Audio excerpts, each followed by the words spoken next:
I was turned away from my son's wedding, but my gift left them speechless. The cold air bit into my face as I stepped out of the taxi, clutching the worn handle of my suitcase. Above me, the hotel-sized wedding venue loomed like a palace. Tall glass walls reflecting the early afternoon sun, golden letters spelling out names that belonged to my son and his bride. Surprise, I had flown thousands of miles to be here. Every day for the last month I'd imagined this moment, walking through those doors, shaking my son's hand, hugging him tight, whispering in his ear how proud I was. I pictured standing in the crowd, watching him speak his vows with a steady voice, and smiling as he began his new life. Surprise, my suit wasn't new. The jacket hung a little loose over my shoulders, the color faded at the cuffs. But I'd pressed it carefully that morning.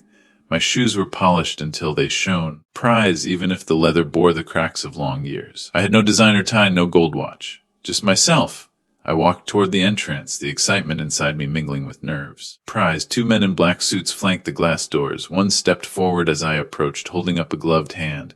"Invitation, sir," he said. Surprised, I reached into my jacket pocket and pulled out the thick white envelope my son had mailed weeks ago.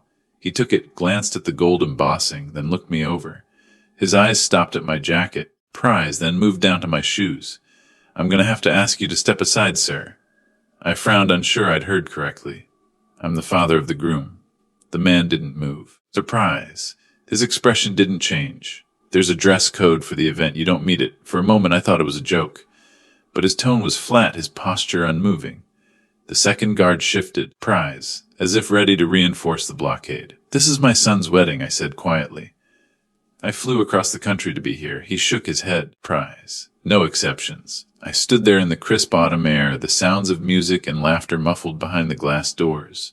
Through the shimmering panels I caught glimpses of guests in tuxedos and gowns, glasses of champagne in hand. My son was somewhere inside, smiling for the cameras, shaking hands, embracing friends. But not me. The weight of the moment pressed on my chest. My throat tightened.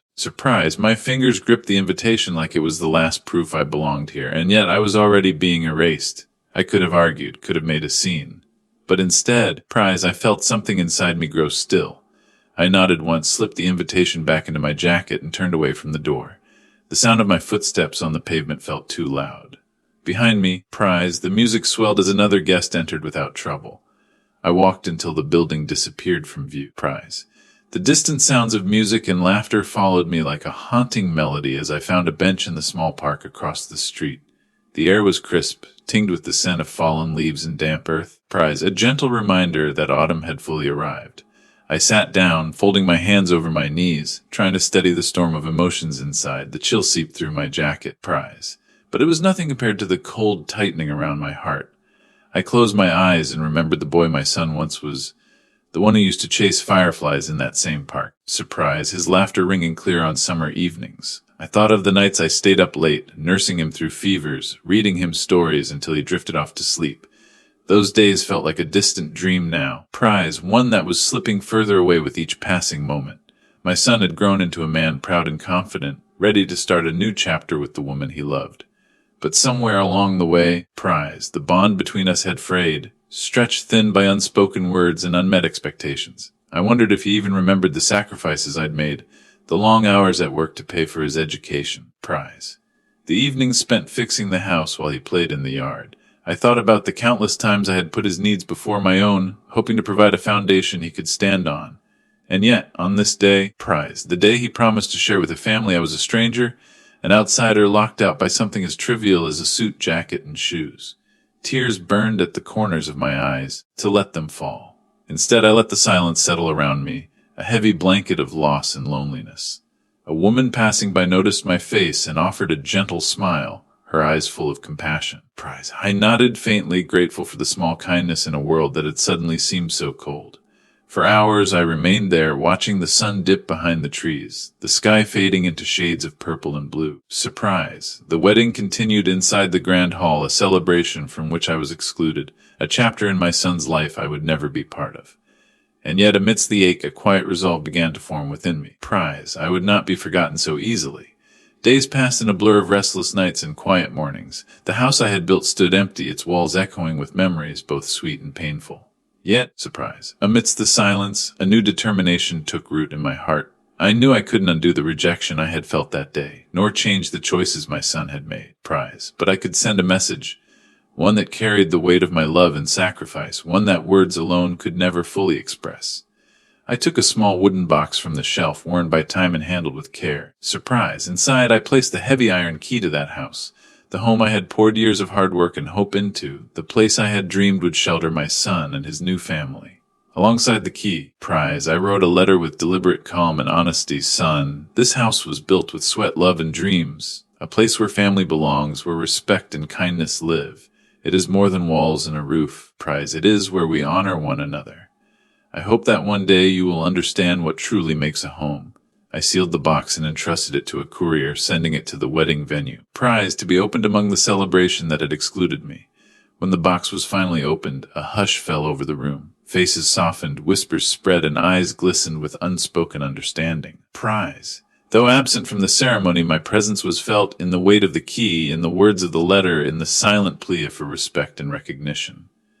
That moment became more than a gift, Prize. It was a bridge, a reminder that family is built not just on presents, but on honor and love. That day I learned a lesson I wish every father and son could understand. Love is fragile, but respect, true. Prize, deep as its foundation.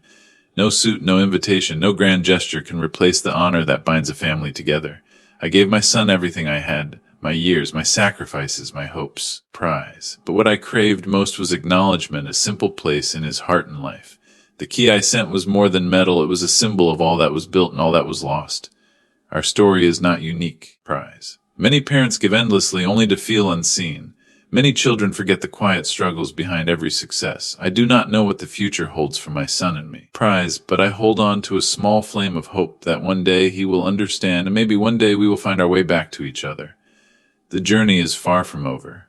The letter arrived quietly. Prize, slipped under the door on a rainy afternoon. I recognized my son's handwriting instantly, shaky, hesitant, but unmistakably his. For weeks I had waited in silence. Prize, the ache of absence a constant companion. I told myself not to expect too much, to prepare for disappointment. But when I saw that familiar script, a fragile hope stirred in my chest. Dad, I'm sorry. Surprise. Things have been complicated. I don't know how to say this, but I want to talk. Maybe it's time we try to understand each other. Those simple words were the first light in a long, dark tunnel, Prize, but beneath the hope lay uncertainty. Would my son truly listen? Would the wounds between us run too deep to heal? The letter slipped beneath my door like a whisper in the night. The Prize, barely noticeable against the quiet hum of the rain outside, my heart caught as I recognized the familiar handwriting, shaky, tentative, yet unmistakably my son's. For weeks, Prize had lived with the ache of his absence. A hollow silence where once laughter had lived, a void shaped by years of unspoken words and missed chances. I told myself to steel my heart, Prize, to prepare for disappointment, for more silence. But seeing those letters, the curve of his name, ignited a fragile ember of hope. Dad, I'm sorry. Things have been complicated. Prize. I don't know how to say this, but I want to talk. Maybe it's time we try to understand each other. The words were simple, but they carried the weight of a lifetime of silence. Prize. I read and reread that letter, feeling the tremble of possibility amid the storm of doubt. Could we truly cross the gulf that had grown between us, be bridged by a few fragile words on paper? The rain tapped gently against the window, a soft rhythm that matched the quiet pounding of my heart. I folded the letter slowly, Prize, feeling a rush of memories sweep over me. The boy who once clung to my hand as we crossed the street, the teenager who argued fiercely about his future, the man I barely recognized now. Prize. I realized then that the journey toward healing would not be easy. There would be fears and missteps and moments of raw vulnerability. But for the first time in a long time, I believed it might be possible. Prize. The cafe was quiet, the muted hum of conversation mixing with the soft clink of cups and the rich aroma of brewing coffee. It was neutral ground. A place where walls didn't hold memories or grievances. Prize, where two broken people might begin to rebuild. My son arrived first, eyes downcast, shoulders heavy with the weight of years apart. I studied him carefully, the sharp lines of his face, Prize, the shadows beneath his eyes, the slight tremble in his hands as he reached for his cup. He looked older, changed by time and experience, yet still the boy I once knew. For a long moment, neither of us spoke. Prize, the silence was a fragile barrier, both of us testing the waters, afraid to stir old wounds. Finally, he broke the quiet voice, rough and uncertain.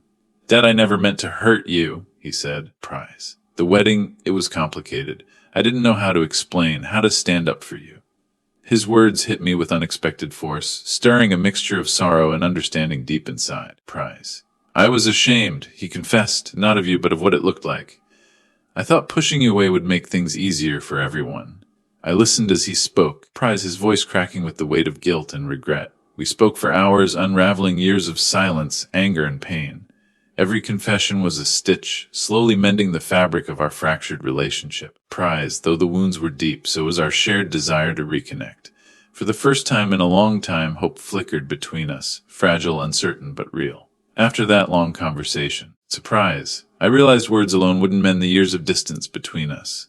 I needed to do something deeper, to reach across the gulf not just with speech, but with my heart laid bare. Prize, I began writing a journal, a chronicle of our shared past, my memories, regrets, and hopes for a future still unwritten. Each day, I poured my thoughts onto the pages, Prize, stories of his childhood, the scraped knees from bike rides, the nights spent by his bedside when illness kept him awake, the quiet moments watching him grow into a man. I wrote of my own failings, Prize, the times I was too proud to ask for forgiveness, the moments when silence created walls instead of bridges. Slowly I sent him pieces of this journal, Prize, hoping he would find in those pages the father he once knew, flawed but loving. Then one evening the phone rang. "Dad," he said softly, "I've been reading. Surprise, it's helped me see things in a new light." His words were the first thread in a fragile new tapestry, a beginning that neither of us could have predicted but both desperately needed. Prize, we agreed to take small steps, rebuilding what had been broken piece by piece. The road to healing is long and winding, marked by moments of hope and setbacks alike. Though the past still weighs on us, surprise, my son and I are beginning to walk together again, cautiously but with a growing sense of trust. There are days filled with laughter and others heavy with silence, but each step forward is a victory. Prize, I do not know what lies ahead, but I know that love, patience, and the willingness to forgive are the compass guiding us. And so, our story continues unfinished, fragile, but full of promise. Prize. The phone rang just after midnight, its shrill sound breaking through the thick silence of my room. I fumbled for the receiver, my heart pounding before I even heard the voice. It was my son, Prize. "My dad's sick," he said, his voice a fragile thread of panic and sorrow. I don't know what to do. The years of distance, silence, Prize, and unresolved wounds seemed to collapse into that single sentence.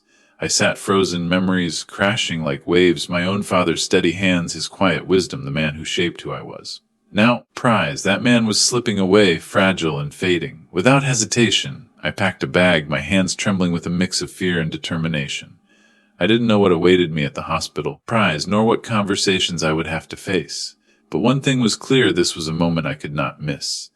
The journey back was long and filled with restless thoughts. Prize, I remembered the times I had sat by my father's side as a boy, the stories he told, the lessons he whispered between breaths. Would my son and I find a way to heal in time? Prize, or was the past too fractured to mend? As the highway stretched endlessly before me, the rain began to fall, soft at first, then heavier, washing away the dust of years. I closed my eyes, Prize willing the road to bring me hope. The hospital was a stark contrast to the quiet solitude I had left behind. White walls, sharp smells, Prize, and the muted beeping of machines surrounded me as I stepped through the sliding doors. My son was there, sitting beside the bed where my father, his grandfather, lay fragile and pale. Prize. The years melted away for a moment as I watched them together. The old man's breathing was shallow, each breath a whispered struggle against the inevitable. My son's hands trembled as he held my father's, surprised the lines of worry etched deep on his face. I felt a surge of memories flood my mind, of the stories my father told me, the sacrifices he made, the strength he showed without ever asking for thanks. The doctors' voices were low and cautious, the prognosis uncertain. Time, I realized, was slipping away faster than any of us could stop.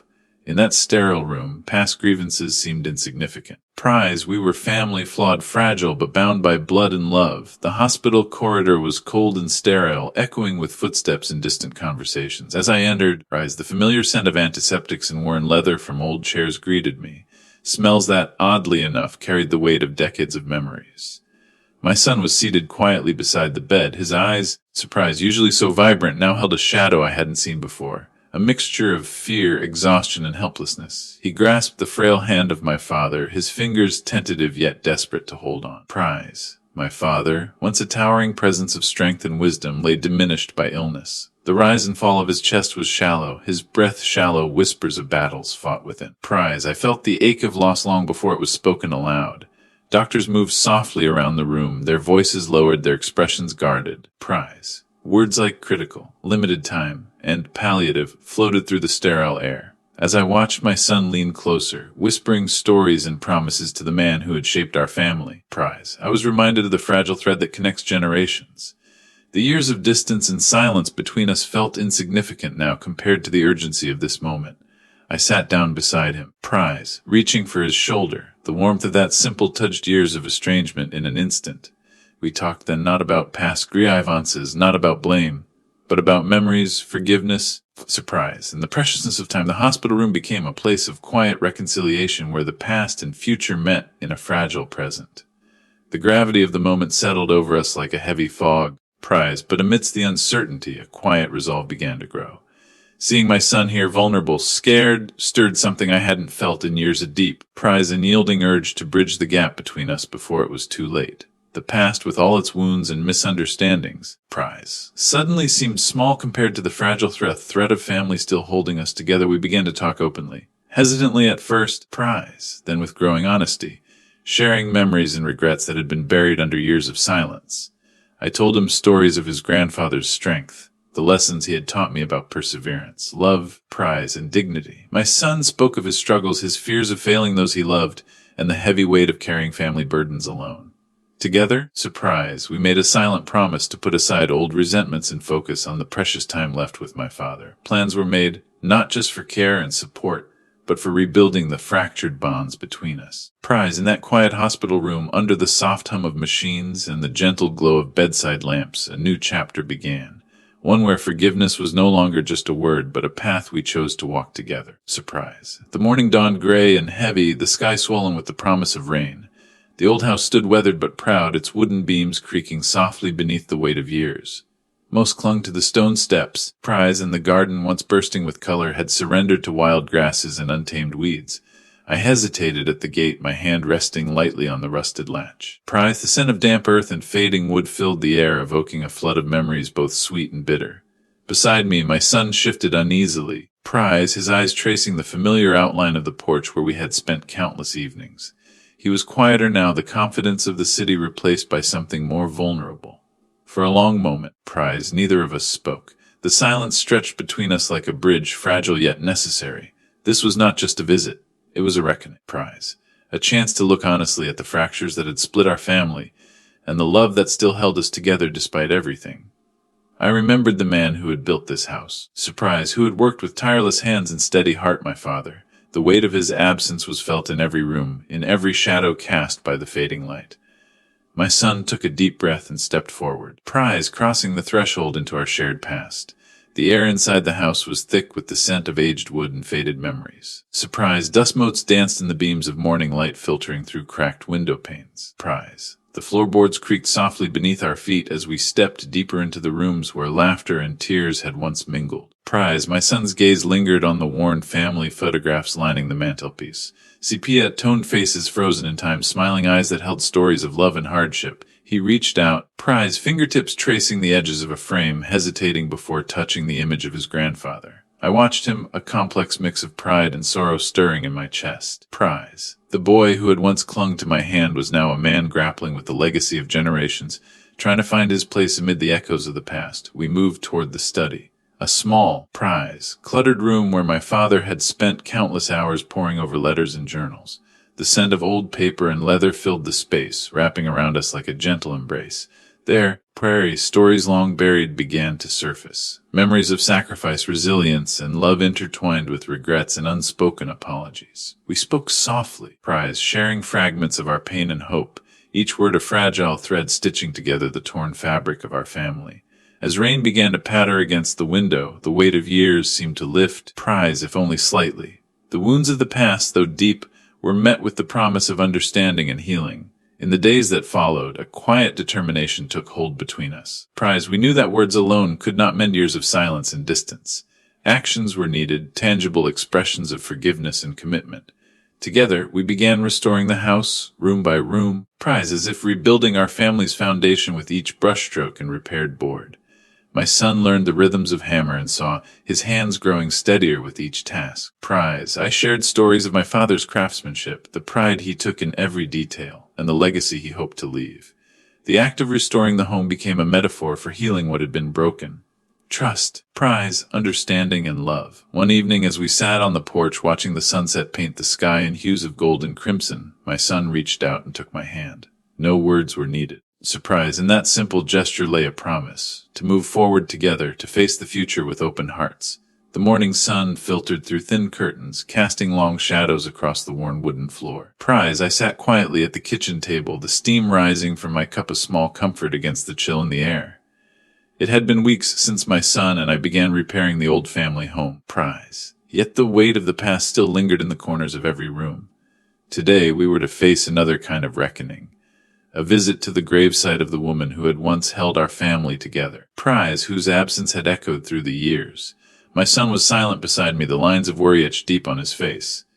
As we drove through winding country roads, the landscape shifted from the familiar to the sacred, the place where memories rested, where loss and love entwined. The cemetery was small, surrounded by ancient oaks whose branches whispered secrets to the wind. We stood together before her grave, a simple stone marked with a name that still felt alive in our hearts. In that moment, words failed us. The silence was filled with unspoken apologies, shared grief, and the fragile hope of forgiveness. The gravel crunched softly beneath our feet as we approached the grave. The scent of damp earth mingling with the sweet fragrance of wildflowers swaying gently in the breeze. My son knelt down, his fingers brushing the worn inscription on the weathered stone, a name that once was the heart of our family. I watched him, seeing in his eyes a reflection of my own pain and yearning. The years apart had carved deep scars, but here, in this quiet place, the weight of sorrow felt shared. We spoke little, but in that silence, memories came flooding back.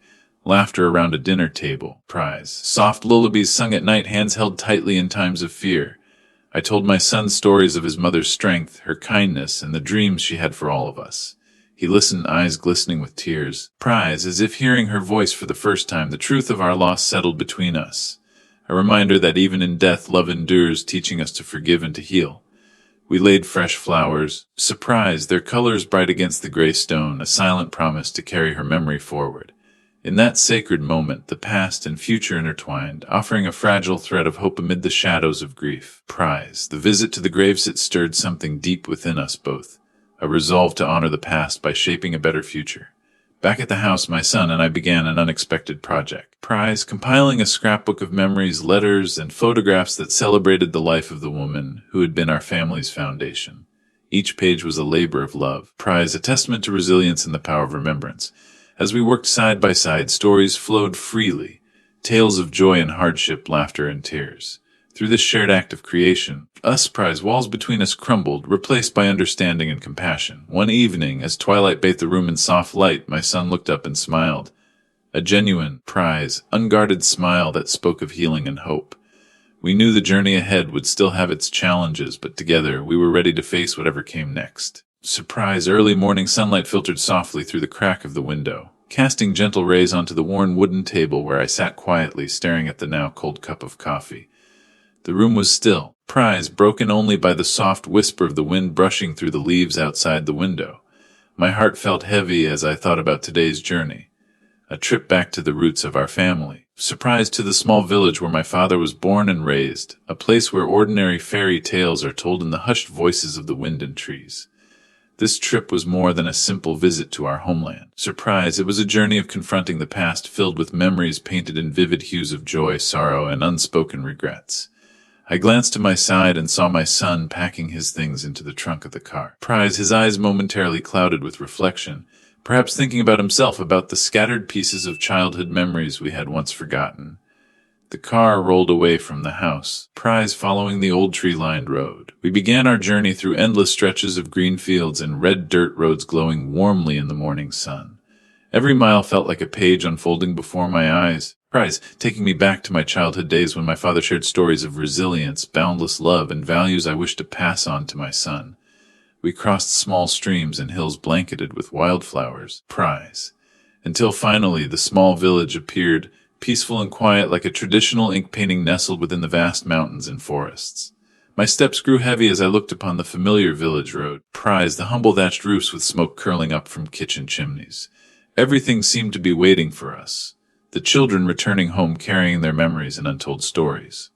My son stopped, Prize, looked around, then turned to me with a gaze words couldn't describe. Dad, this is where it all began, he whispered, as if affirming it to himself. I nodded, Prize, in knowing this journey was not just a return of the body, but a return of the soul, a dialogue between past and future.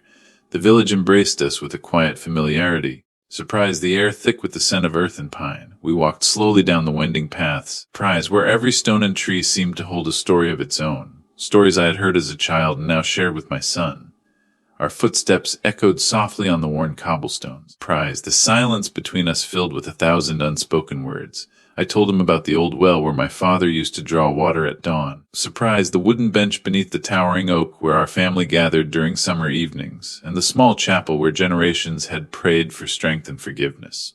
As we passed each landmark, Prize, I saw a flicker of recognition in my son's eyes, a connection to a past he had never fully known but was now beginning to understand. We stopped by the riverbank where I had learned to fish, Prize, my father's patient hands guiding mine. I showed my son the ripple patterns on the water, the places where fish hid, and the quiet peace that came from being close to nature. Prize, the stories flowed between us like the river, sometimes turbulent, sometimes calm, but always moving forward. By nightfall, we returned to the old house. Prize, the walls now bathed in the golden glow of twilight. Inside, the scent of wood smoke and aged books wrapped around us like a warm embrace. We sat by the fireplace. Prize, the flames dancing shadows on our faces as we spoke candidly about regrets and hopes, about wounds and the possibility of healing. The journey back into our family's roots had uncovered not just memories, Surprise, but the fragile beginnings of reconciliation. In the days that followed our return to the old house, Surprise, my son and I found ourselves drawn into a shared mission, one that went beyond repairing the physical walls and roof that had weathered so many storms. Together, Prize, we began to collect the fragments of our family's history, letters written in fading ink, photographs yellowed by time, and stories passed down through generations. Each discovery was a thread, Prize, weaving us closer together as we pieced together the tapestry of who we were. We created a scrapbook, a living memory of the woman who had been the heart of our family, Prize, whose absence had left a silence we both felt deeply. Late into the evenings, we pored over the pages, sharing laughter and tears, bridging the distance that years of silence had carved between us. One night, Prize, the fire crackled softly. My son looked at me with a smile that held both sorrow and hope. "Dad," he said quietly, "I think I'm starting to understand. Not just about her, Prize, but about us."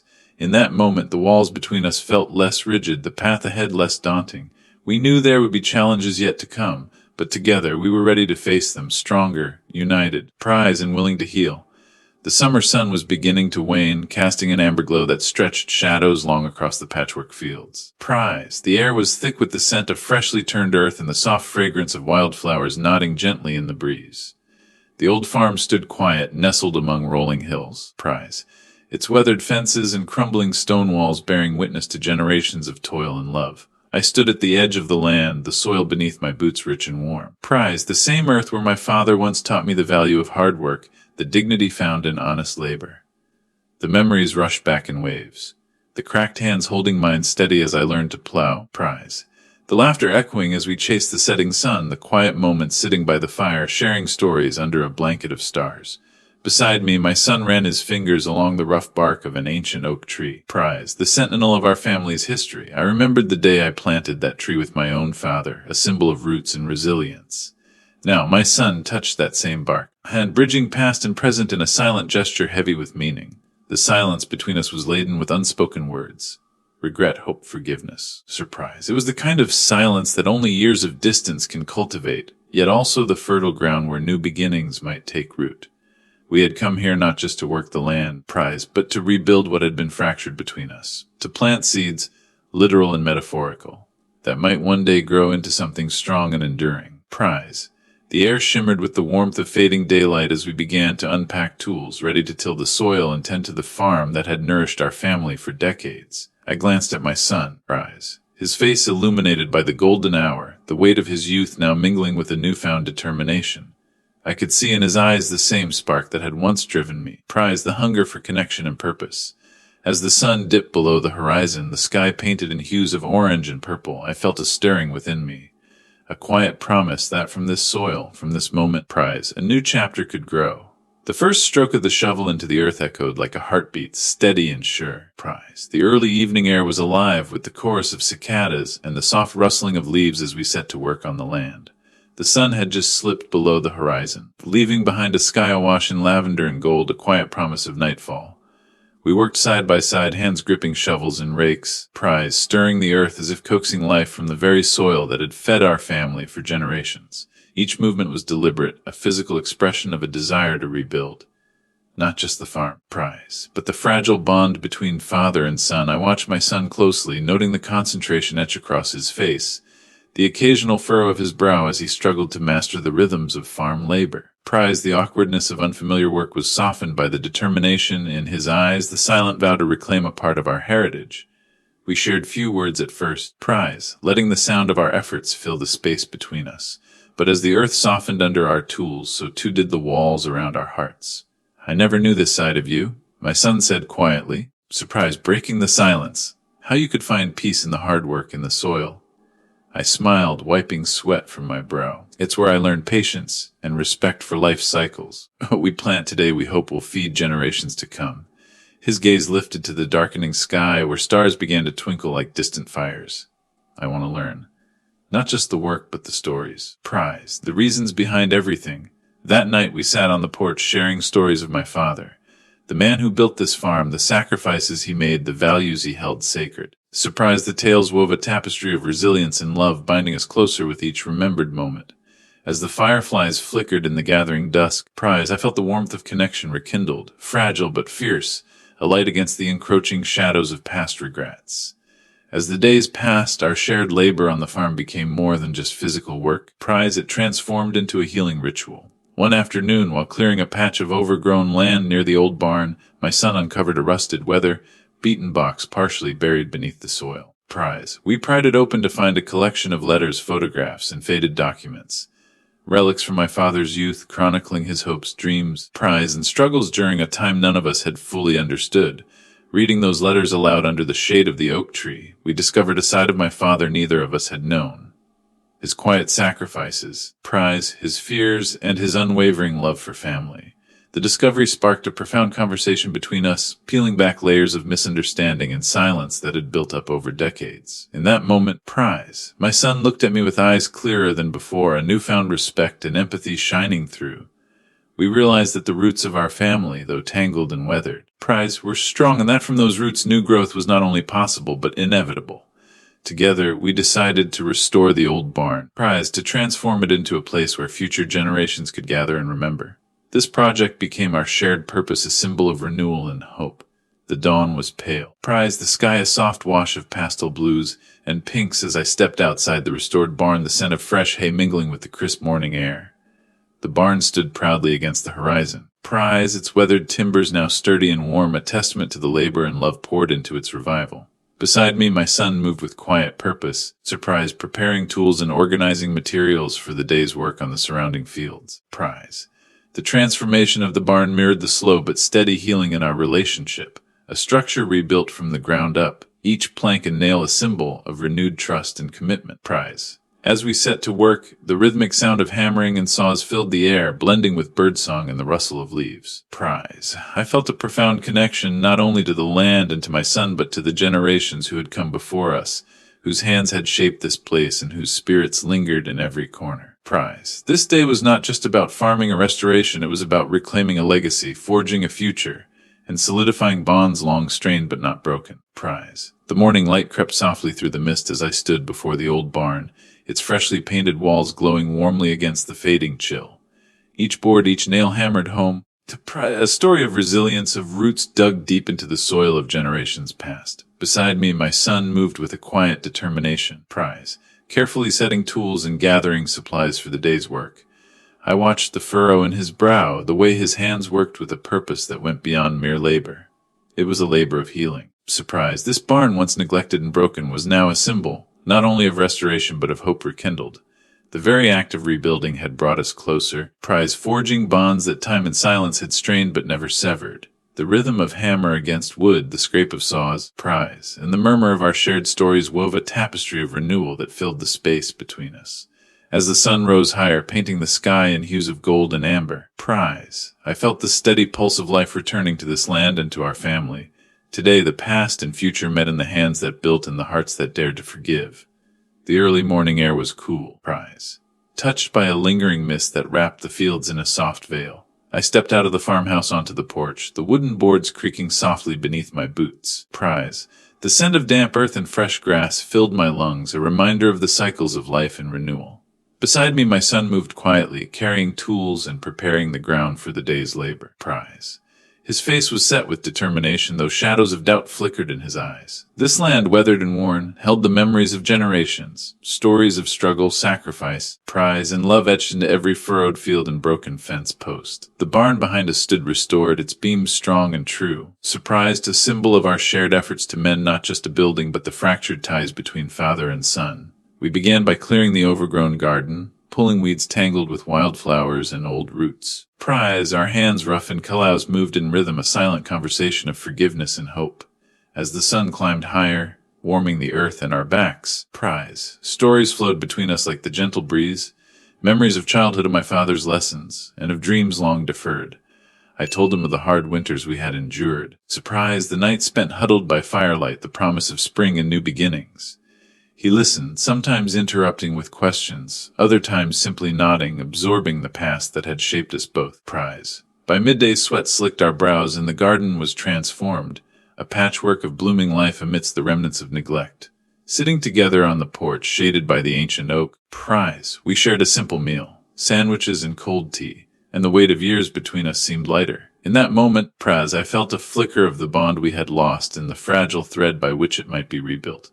The sun began its slow descent, casting long, golden shadows across the fields we had worked so hard to reclaim. Prize. The air was thick with the scent of freshly turned soil and blooming wildflowers, a reminder that life, no matter how battered, always finds a way to renew itself. Prize. We stood side by side on the porch of the old farmhouse, sweat and dirt marking our skin, but hearts lighter than they had been in years.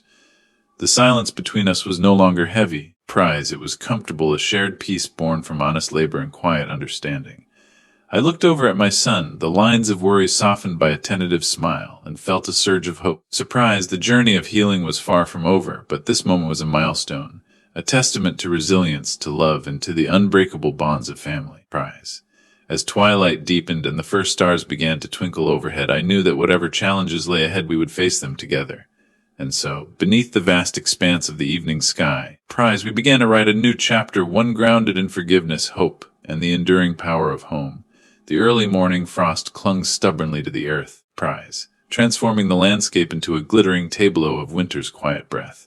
The sky hung low, a dull gray curtain promising snow, as I stepped from the warmth of the old farmhouse into the biting chill. Surprise. The wood beneath my boots creaked with familiar protest, a reminder of time's slow passage. Beside me, my son pulled his coat tighter, his breath a swirling mist in the cold air. Prize. Though he had spent years away in the city's bustle, here on the farm among the skeletal trees and barren fields, he looked like a boy again, vulnerable, searching. Prize. Our footsteps crunched through the frozen grass as we made our way toward the barn. The building stood resolute, its timbers weathered and worn. Prize. But proud. A monument to the generations who had labored on this soil.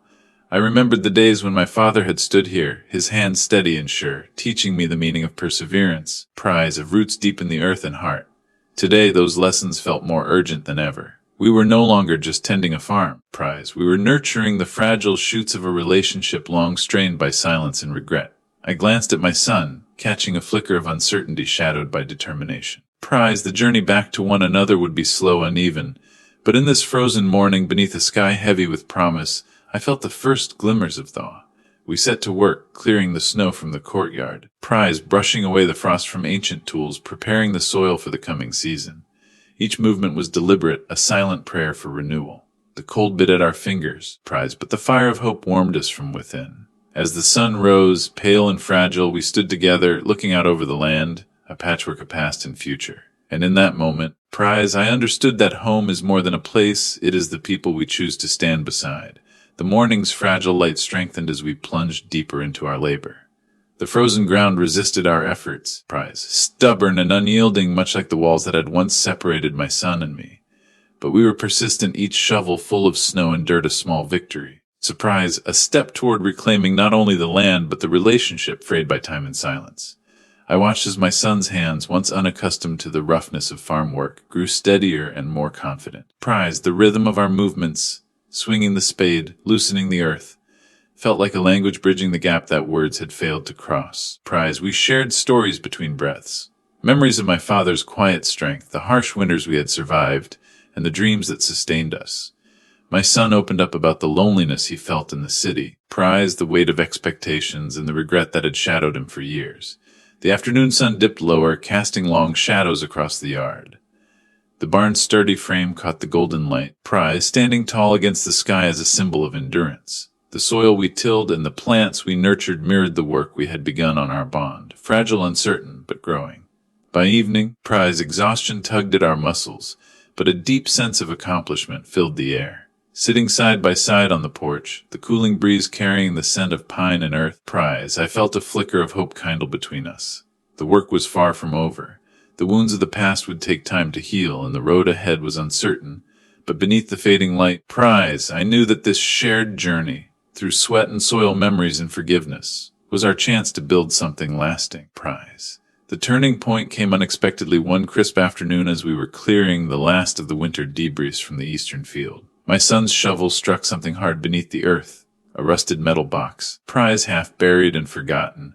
We pried it loose and carried it to the shade of the old oak tree, our breaths rising in clouds against the cold. Opening the box revealed a trove of memories. Surprise, yellowed letters tied with faded ribbons, black and white photographs of faces long gone, and documents that chronicled a life of toil, sacrifice, and hope.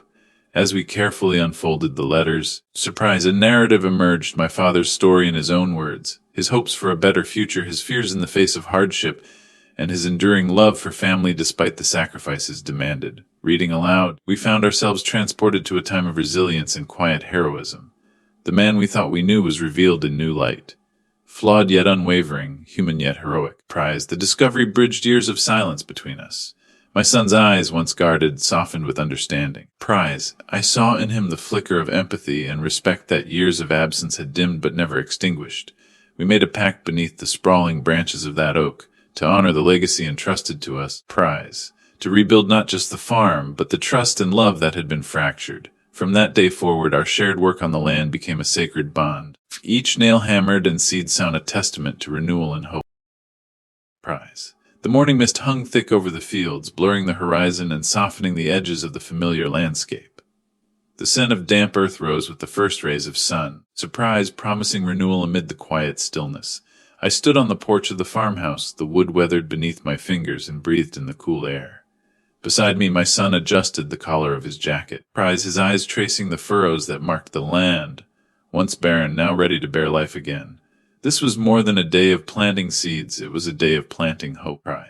Hope that the fractures between us could mend, that the silence of years could be broken by the shared work of nurturing the earth and one another. As we stepped into the field, the soil was cool and yielding beneath our boots. The sun peeked through clouds, casting dappled light over the rich brown earth, moist and fertile. Our hands moved with purpose. The rhythm of sowing seeds, a language that needed no words. Each seed slipped into the soil was a promise, of growth, of healing, of new beginnings. I glanced at my son, catching the flicker of determination and uncertainty in his gaze. The past was heavy, but here, in the act of creation, there was freedom, a chance to rewrite the story we'd lived for too long in shadows. The day stretched on, filled with the sounds of labor, the soft thud of seeds meeting earth, the scrape of tools, the whispered encouragements between us.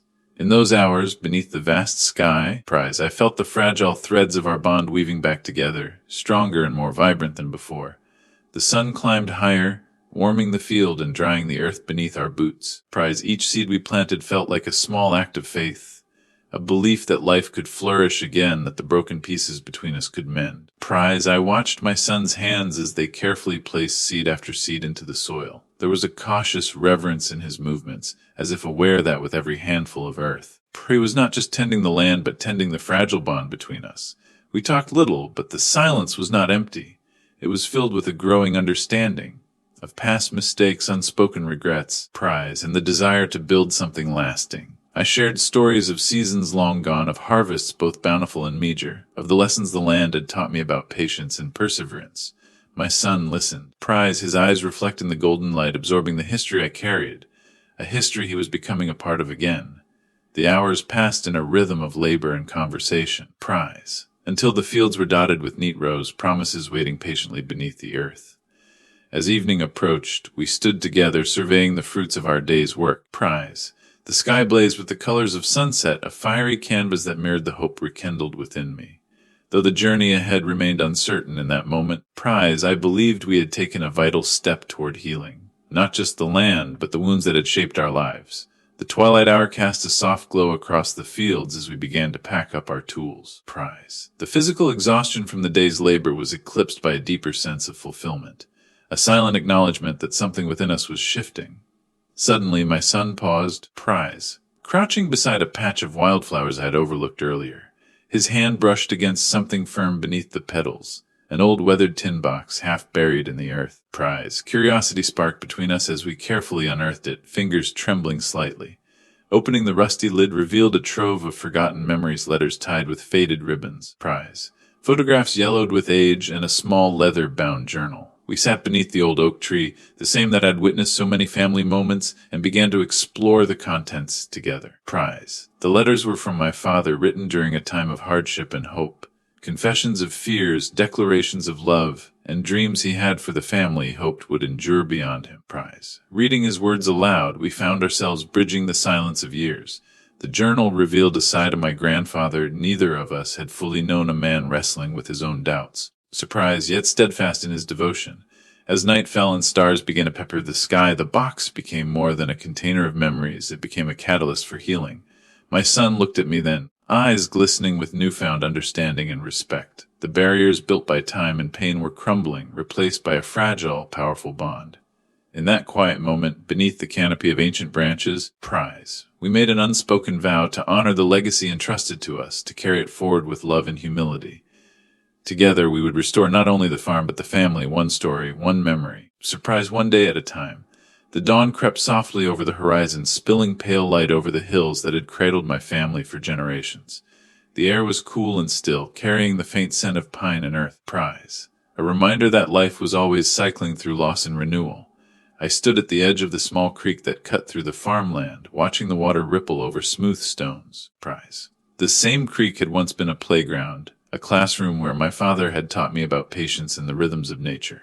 Beside me, my son traced the water's path with his gaze, silent but thoughtful. Surprised, the journey we had taken together, from fractured strangers to cautious companions, was etched in every step we'd walked. Today, the creek's gentle flow felt like a metaphor for us, moving forward. Prize, carving new paths even when the bedrock beneath was stubborn and worn.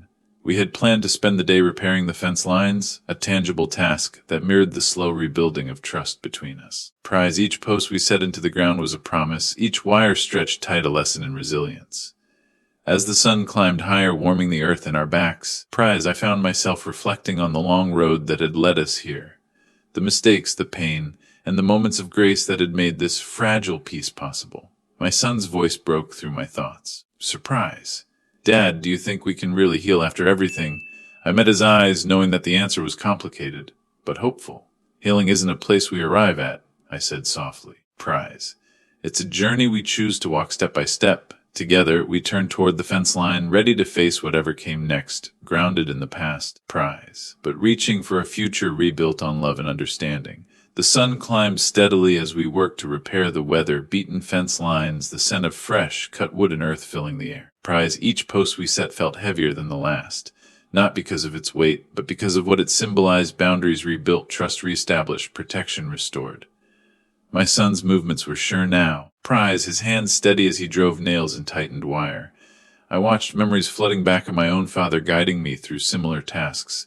Lessons not just about farming, but about patience, resilience, Prize, and the strength that comes from standing firm. We spoke little at first, the work creating a rhythm that soothed old tensions. Then, as the sun warmed our backs, stories began to surface, stories of past hardships, of sacrifices made silently, of love expressed in deeds more than words. My son confessed his fears, the guilt he carried for years of absence, Prize, and his longing for connection despite the walls he'd built.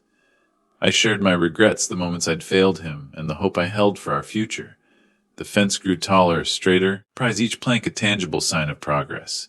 Yet the true work was unfolding quietly in the spaces between, in shared glances, tentative laughter, and the gradual easing of burdens long carried along. Surprise. As the afternoon faded into dusk, we stepped back to survey our work.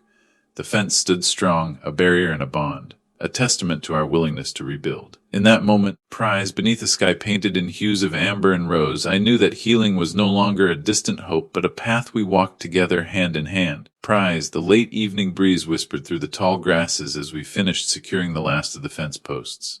The sky above had shifted from the warm hues of sunset to a deep indigo, dotted with the first stars of night.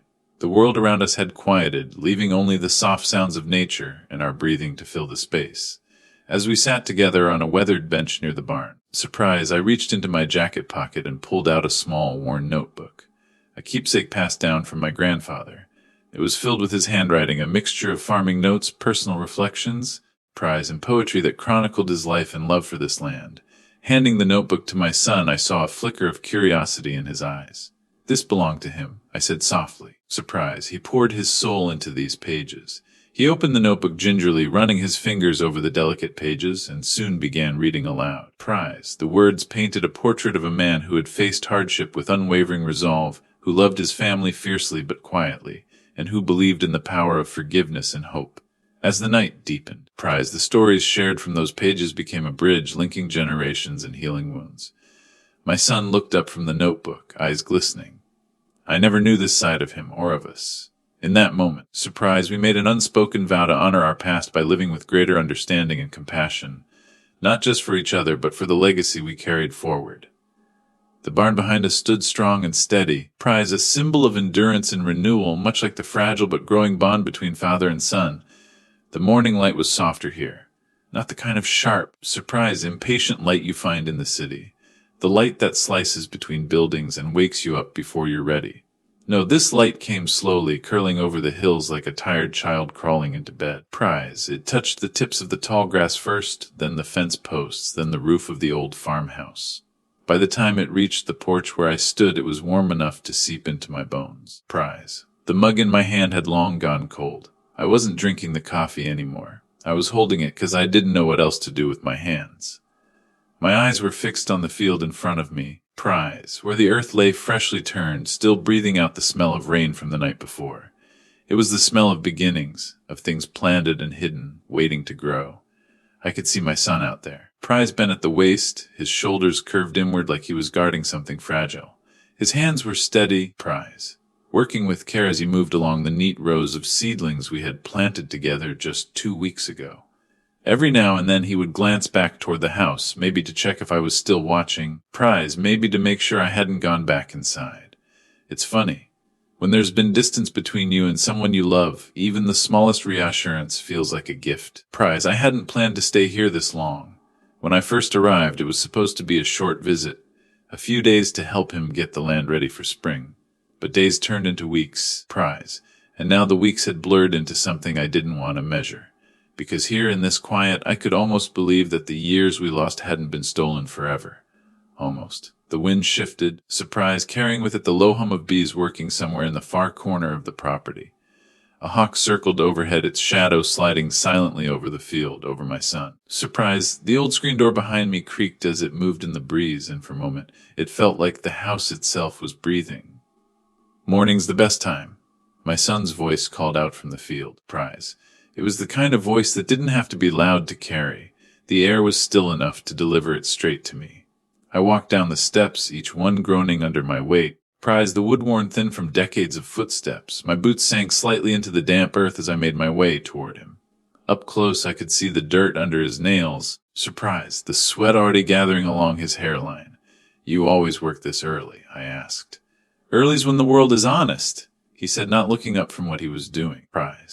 Before everyone's awake enough to put on their masks. I wanted to tell him I understood, that I had learned the same lesson years ago, though in a much harsher way. But the words felt heavy in my mouth, so I kept them where they were. Sometimes silence speaks truer than anything you can say. We worked side by side for a while, our movements falling into an unspoken rhythm. He would dig, I would water. He would straighten, I would crouch. There was no need for small talk. The earth kept us busy, and in that business we found a strange kind of peace. But even in peace, shadows linger. Because today wasn't just another morning on the farm. Today was the day we would drive back into town, to the place I had avoided for decades, Prize. The place where my own father had been buried, not in a grand cemetery, but in a small patch of ground behind the church, where the grass grew uneven and the headstones leaned with age. Prize, I hadn't been back since the funeral. Not once. When my father died, I was still too proud, too stubborn to let grief have its way with me. I stood at his grave dry-eyed, Prize, and left before the dirt had even settled. I told myself it didn't matter, that the man I remembered wasn't the man in that ground.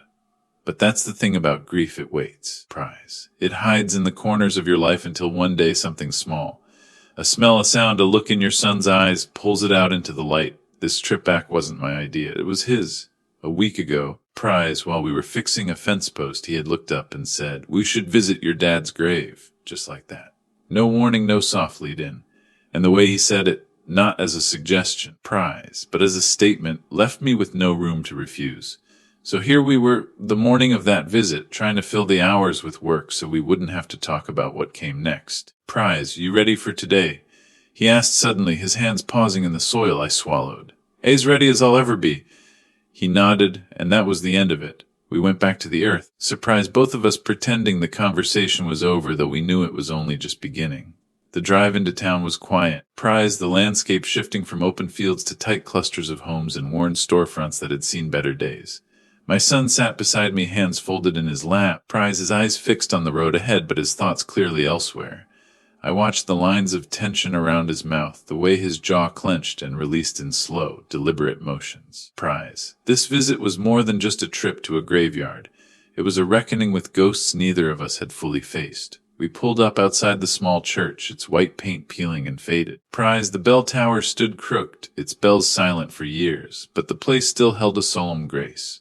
Walking toward the cemetery gate, the crunch of gravel beneath our boots echoed in the still air. Prize. Rows of weathered stones stretched out before us, leaning and cracked, names fading into the moss and lichen that had claimed them. I led the way to a small, unassuming plot, surrounded by wrought iron fence that was rusted but intact. The headstone was simple, bearing my father's name and dates, a reminder of a life lived hard and true. My son knelt by the grave, Prize, placing a handful of wildflowers we'd picked along the road. His voice was barely above a whisper as he spoke. "I'm sorry, Grandpa. I should have known you better." Prize. I should have been here sooner. I stood behind him, the weight of years pressing down, tears I hadn't expected pricking at the corners of my eyes. The silence between us was profound, not empty, Prize, but filled with the unsaid hopes and regrets that had shadowed our family for decades. We stayed there for a long time, the sun dipping low behind the hills, casting the graveyard in soft amber light. Surprise, in that quiet moment, the past felt both distant and painfully close, and I understood that this visit was not just a farewell, but a beginning.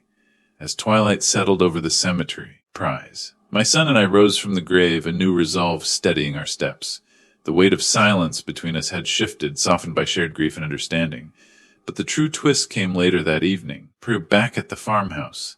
While sorting through an old chest in the attic, we uncovered a bundle of letters tied with a faded ribbon. Prize. They were written in my father's hand. Letters he had penned but never sent, addressed to me, to my son, and even to a woman whose name I barely recognized. The letters were raw and honest, Prize, filled with regrets and hopes, confessions of a man who had struggled silently with love and loss. Reading them aloud by the firelight, we discovered truths that had been buried beneath pride and pain. Prize. The man we had known was more vulnerable, more human than we had imagined. This revelation became a turning point, not just in how we saw my father, but in how we saw each other. Surprised, the letters opened a door to forgiveness, to empathy, and to the fragile but growing bond between father and son. We promised then to carry forward his legacy, not as a shadow, Prize, but as a light guiding us toward healing. The fire crackled softly, its warmth filling the quiet room as the night deepened outside. Prize. The letters lay open between us, fragile threads connecting past and present, binding 3 generations with stories of love, regret, and hope. I looked at my son, Prize, his eyes reflecting the flickering flames and something new, understanding, acceptance, and a tentative peace. The journey we began so many years ago was far from over. There would still be challenges, surprise, moments of doubt and pain, but now we walked it together, with honesty and heart. The past, with all its scars, had become the foundation for something stronger, a family rebuilt not by perfection, Prize, but by grace.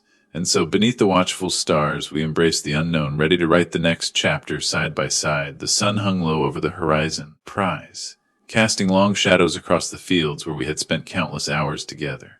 The air was crisp with the coming of autumn, carrying the faint scent of fallen leaves and distant wood smoke. Prize. I stood at the edge of the farm, feeling the cool breeze brush against my face, a reminder that seasons change, and so must we. Beside me, my son was gathering the last of the summer's harvest. Prize, his hands moved with practiced ease now, strong and confident, a far cry from the hesitant grip he once had on a shovel or hoe. Watching him, Prize, I felt a swell of pride mixed with a quiet ache. The years we'd lost, the distance we had crossed, and the future we were still building. This was a new beginning, but it wasn't without its shadows. Prize, old wounds lingered beneath the surface, reminders of battles fought in silence and heart bruised by misunderstanding. Yet beneath it all there was a fragile hope, one born from shared labor. Prize, stories told by firelight, and the slow, steady work of forgiveness. I remembered the day we found the box of letters in the attic, the moment that had changed everything. My father's words, Prize, written in faded ink, spoke across time to bridge the gaps between us. It was as if he was reaching out from beyond, urging us to hold on, to heal, to love despite the scars. Prize. As we worked through the golden afternoon, I shared those stories with my son again, watching his face soften with each revelation. The past was no longer a weight but a guide. Prize, a compass pointing us toward understanding. The harvest basket grew heavy with ripe tomatoes, peppers, and squash, the fruits of our efforts and the promise of sustenance for the months to come. Prize, we paused often, stealing moments to simply be, father and son bound by blood and choice. The land around us whispered its ancient songs, and I listened closely, feeling the pulse of life beneath the soil. Prize, in the breeze, in the quiet connection rekindled between us. The fading light of afternoon cast a golden hue over the farm as we moved through the rows of vegetables, harvesting the fruits of our labor. Prize, the rhythmic rustle of leaves and the soft thud of produce meeting the basket filled the quiet air, a peaceful soundtrack to the work we shared. My son paused, holding a ripe tomato in his hands. Prize, turning it thoughtfully before placing it gently beside the others. He looked up at me, eyes reflecting both the weight of the day and something more. A newfound understanding. Prize, I never imagined this, he said quietly, that we could come this far, that we could actually heal. I nodded, feeling the weight of his words settle between us. It's not easy, I replied, Prize. And it's not instant, but it's real. We talked then not about the past mistakes or grievances, but about the future we wanted to build, about the family we wanted to be. The wounds were still there, surprised, but softened by the willingness to forgive and move forward. The sun dipped lower, casting long shadows as we carried the full baskets back to the farmhouse. The kitchen smelled of fresh bread and herbs. Prize, a welcome warmth after the chill of the field. As we prepared a simple meal together, chopping vegetables and stirring pots, the conversation flowed freely. We shared stories of the seasons, Prize, of dreams yet to be fulfilled, and of the quiet joys found in moments like these. That night, as the stars wheeled overhead and the house settled into sleep, I felt a deep peace. The journey was far from over, Prize, but with every shared task and every honest word, the bond between us grew stronger. The next morning dawned bright and clear, with a crispness that hinted at the coming winter. Prize. The farm was alive with the gentle hum of activity, birds calling in the trees, the faint rumble of the old tractor in the distance. Prize. And the steady rhythm of footsteps as my son and I made our way to the orchard. Rows of apple trees stretched before us, their branches heavy with fruit ready for picking. Prize, the scent of ripe apples mingled with the earthy aroma of the soil, creating a heady perfume that filled the air. We began harvesting in companionable silence, the work familiar yet always demanding. Prize. With each careful pluck, we gathered not only fruit but also memories. The ladder of childhood, the lessons learned under the watchful eyes of ancestors, surprise, and the moments of quiet reflection born of shared labor. As the basket filled, my son paused and looked toward the horizon, a faraway look in his eyes. Prize. I never really understood what this place meant, he admitted softly. Not until now, I smiled, remembering my own journey to this realization.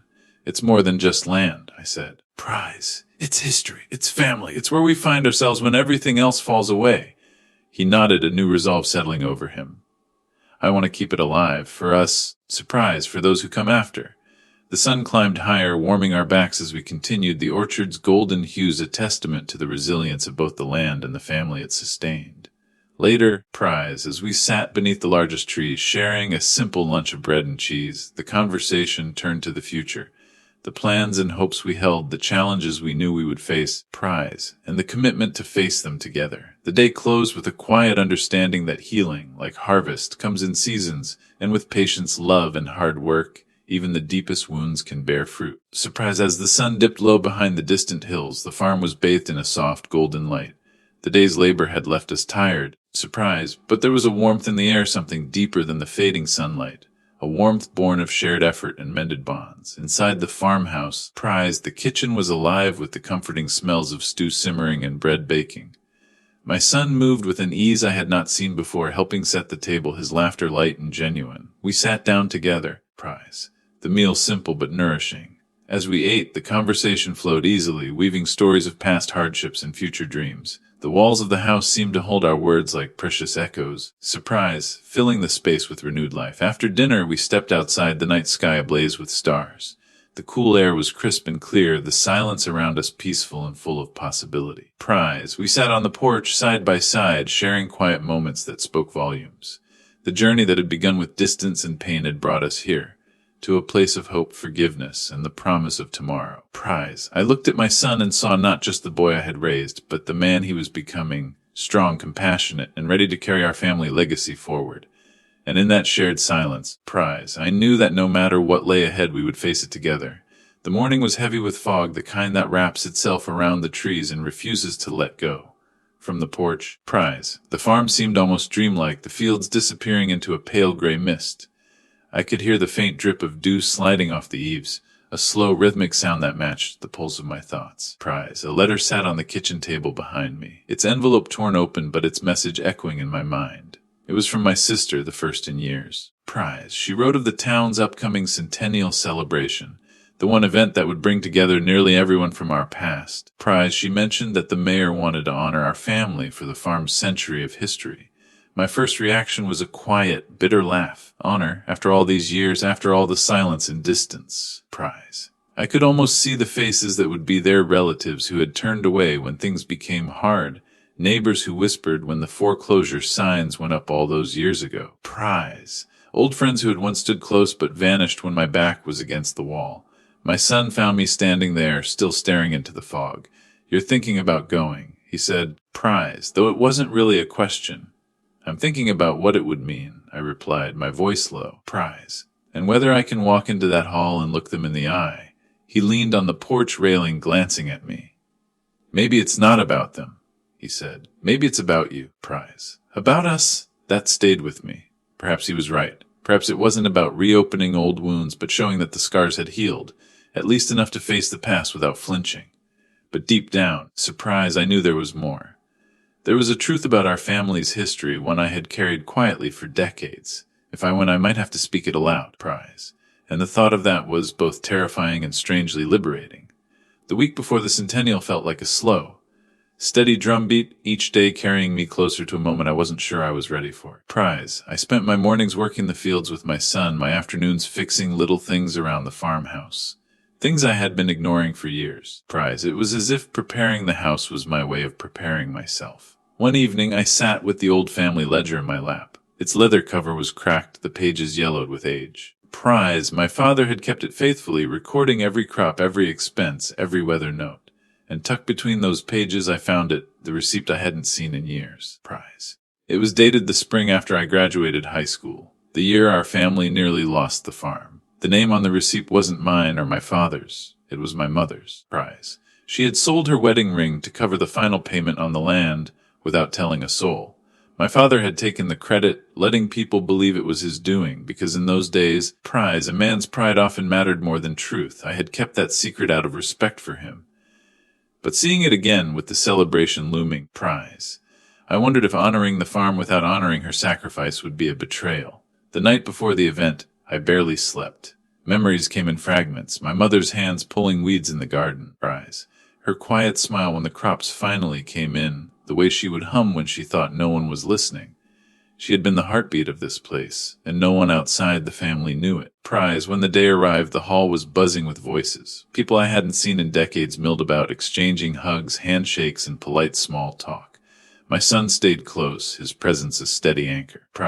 When the mayor took the podium, he spoke of legacy, perseverance, and tradition. Then he called my name to come forward and accept the town's plaque in honor of our family.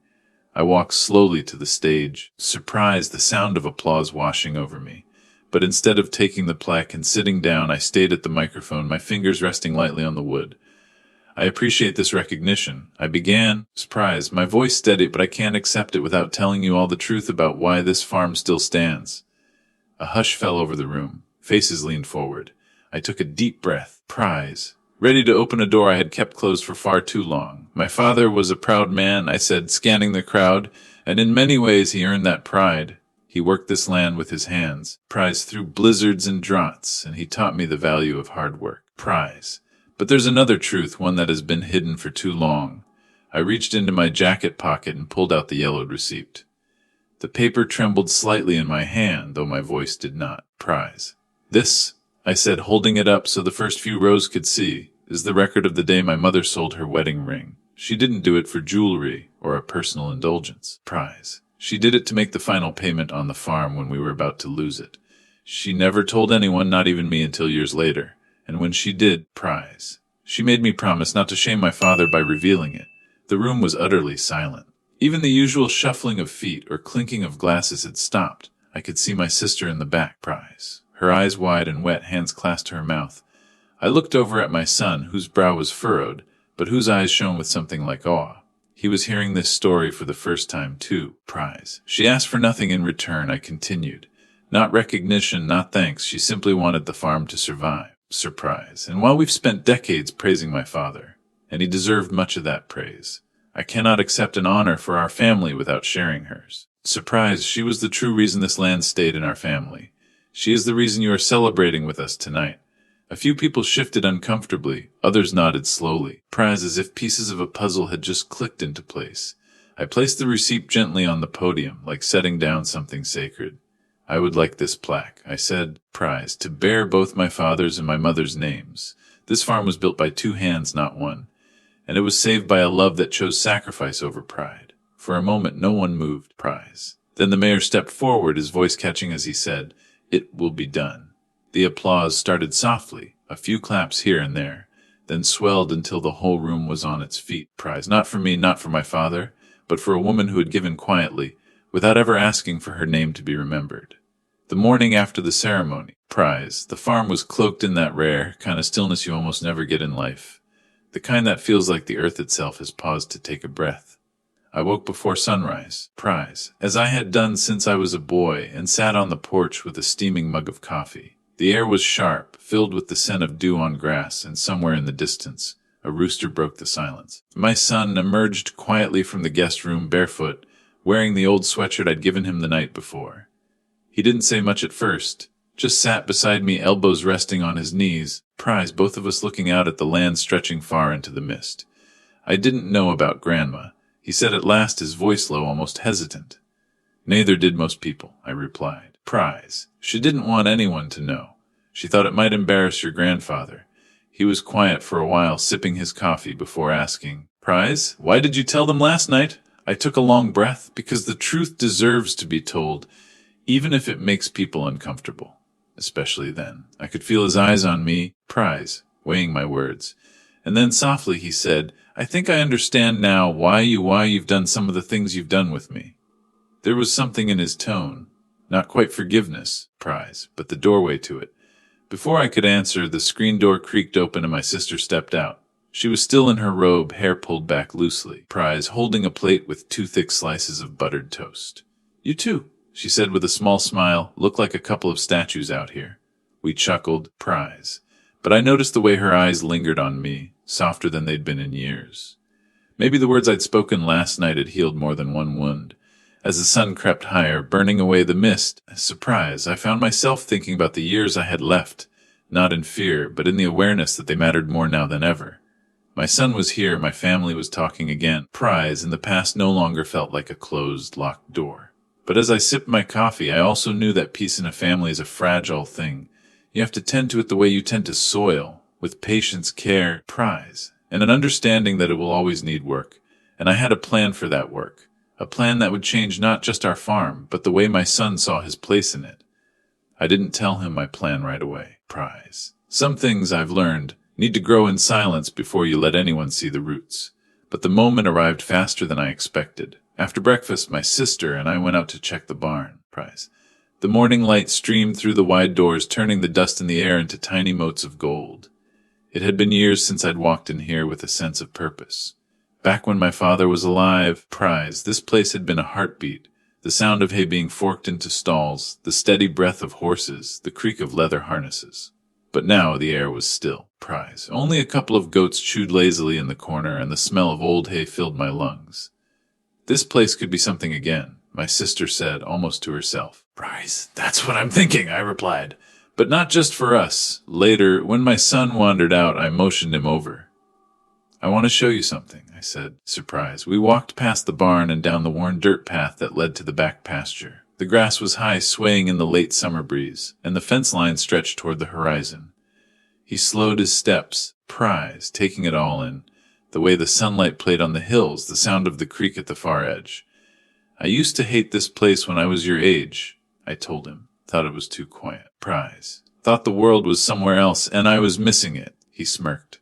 Guess I know that feeling. But the world, I said, stopping to look at him, isn't just out there. It's here too if you make it so. He gave me a curious look. What are you saying, Dad? I bent down, plucked a blade of grass, and let it slip between my fingers. I'm saying I want to turn this land into something living again. Not just crops or animals, but a place where people can come to learn to work. To feel what it's like to build something with their hands.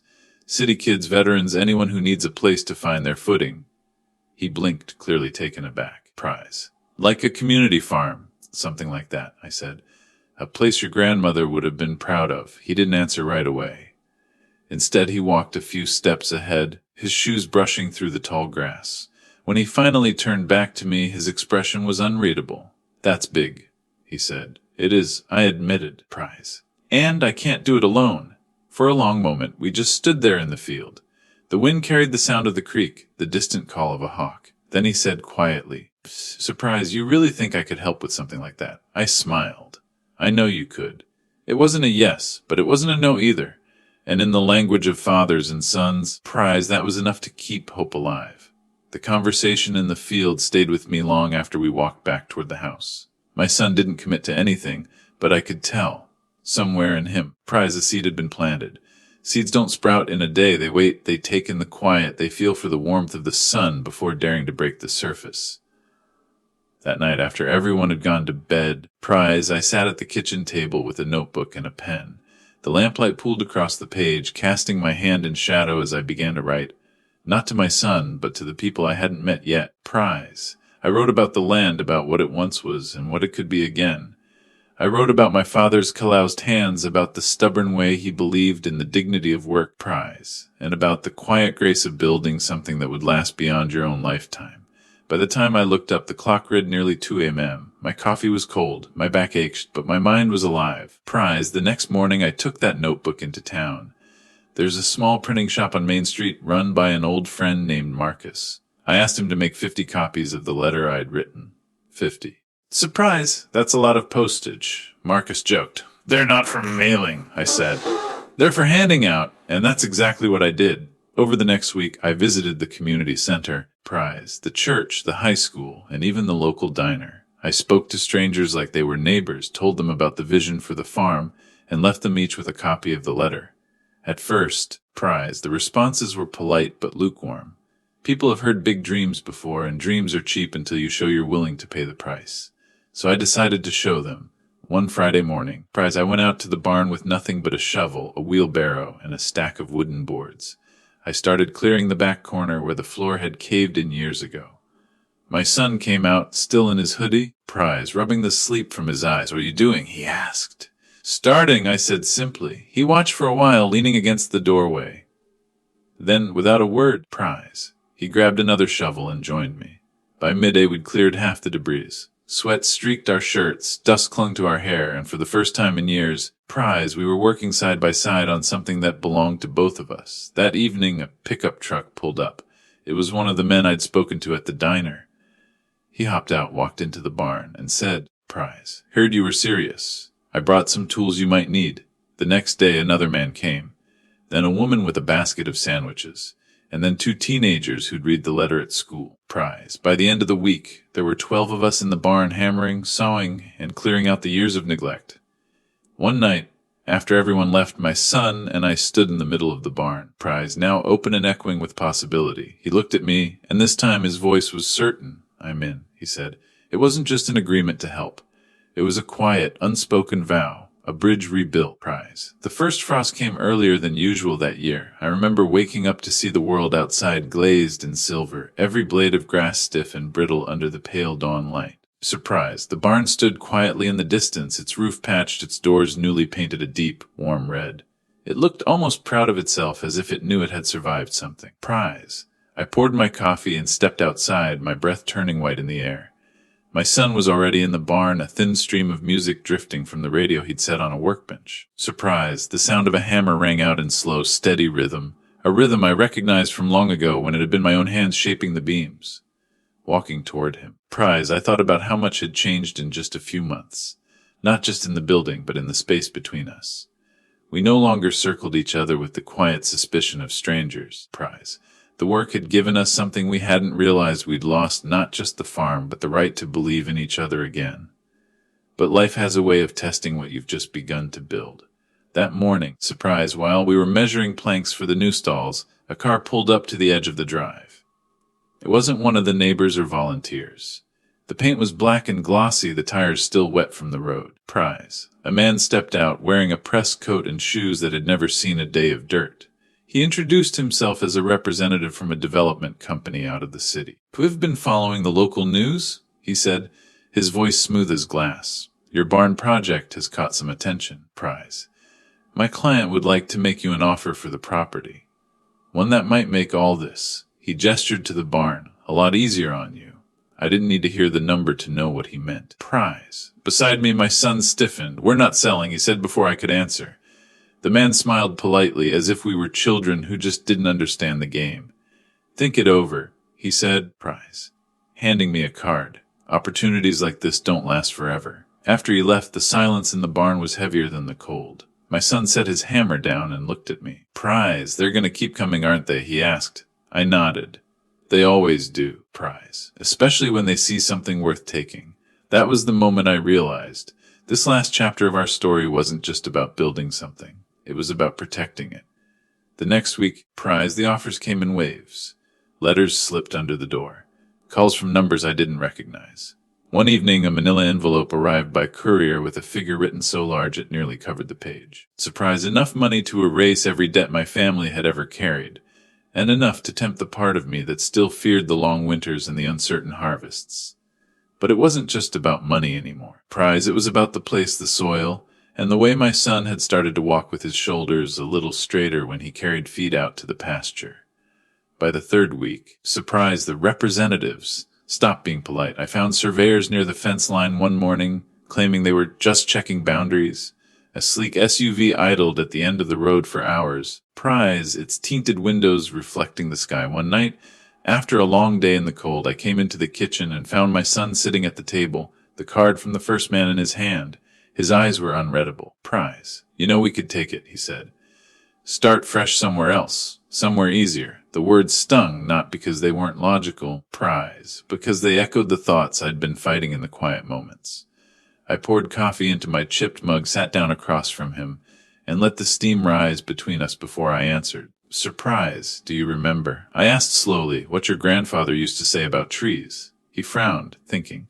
"That they take years to grow, but only minutes to cut down." I nodded. "Prize. This place, it's our tree, and maybe it won't always be easy to keep it standing. But if we sell it, we're not just losing land. Surprise, we're losing the roots that hold us together." The silence stretched between us thick and heavy. Outside, the wind pressed against the house, testing the windows. Then he pushed the cart away. Prize. "All right," he said, "we fight." The very next morning, we got our chance to prove it. I was in the barn when I heard the crunch of tires on the frozen gravel. The same black car pulled up. Prize, and this time the man didn't bother with pleasantries. "My client is prepared to make a final offer," he said, his voice sharper now. "If you refuse, Surprise, we'll move forward with other options." "Other options?" I asked. He smiled without warmth. "Let's just say the county can be persuaded about land use. Barns like this are old." Surprise. They have a way of becoming unsafe. Before I could speak, my son stepped out from behind the doorway, eyes blazing. If you're threatening us, you'd better be ready to follow through, he said. Prize, 'cause we're not selling. Not now. The man's gaze shifted between us. For the first time, Prize, I saw him hesitate, just for a heartbeat, before he slid his card back into his pocket and turned toward his car. As he drove away, I realized my hands were shaking, not from fear, surprise, but from something sharper, something that felt like standing my ground for the first time in years. The black SUV disappeared down the lane, but the tension it left behind clung to the air like smoke. Prize. My son stood in the doorway of the barn, arms folded, watching until the taillights vanished beyond the curve in the road. I leaned against the wooden post, the smell of hay and old timber wrapping around me. Prize. You know, I said, sometimes the best way to win a fight isn't to push harder. It's to change the ground you're standing on. He glanced over, puzzled. Prize. What do you mean? I didn't answer right away. Instead, I walked to the workbench, pulled open the drawer that stuck on the right side, and took out an old, leather-bound ledger. Prize, the cover was worn smooth from decades of handling, my father's handwriting still faintly etched in ink that had faded to a soft brown. This, I said, laying it on the table. Prize, the original record of every parcel of this land, going back to when your great-grandfather first bought it. Prize. And tucked between these pages are things they don't want us to remember. I flipped to the back and pulled out a folded document, brittle, yellowed, and stamped with an official county seal from the 1940s. This clause, I pointed, Prize, states that the property can't be transferred to any entity planning to alter the existing agricultural use without unanimous approval from the family line. His brow furrowed. Prize. So they can't do anything unless every living descendant agrees. And last I checked, that includes your Aunt Clara out in Montana, Prize, and your cousin Ben in Oregon, both of whom have about as much love for developers as they do for root canals. A slow grin spread across his face. Prize. So they can't touch it. Not unless they want a legal battle that would cost them more than the land is worth, I said. That night, under the warm glow of the kitchen light, we called Clara and Ben. Surprised, their laughter crackled through the receiver when they heard the story. Surprised, Clara promised to put her signature on any document that would keep the farm in the family. Until the sun burns out. Ben offered to bring his lawyer friend into the mix, just to make them sweat. By morning, Prize, I had drafted a formal letter citing the clause, signed by all living descendants. We sent copies to the county office, the developer's legal team, Prize, and the so-called representatives who had been circling like vultures for weeks. 2 days later, another black SUV appeared at the end of the road, but this time no one got out. It idled for a while. Surprise, then turned around and left. We never saw it again. My son stood on the porch with me that evening, watching the sunset bleed gold and crimson over the fields. You know, he said quietly, Prize, I thought you were going to give in. I thought maybe you were tired. I looked at him, really looked at him, and realized what had changed.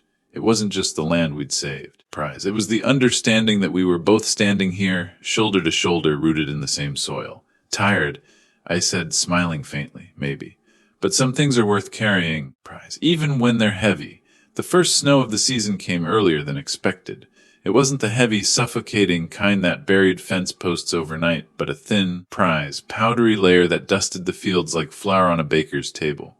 From the window, I could see the orchard glistening under a pale sun, each branch holding its own little crown of white. It was peaceful, almost too peaceful. I just set my coffee on the table when the phone rang.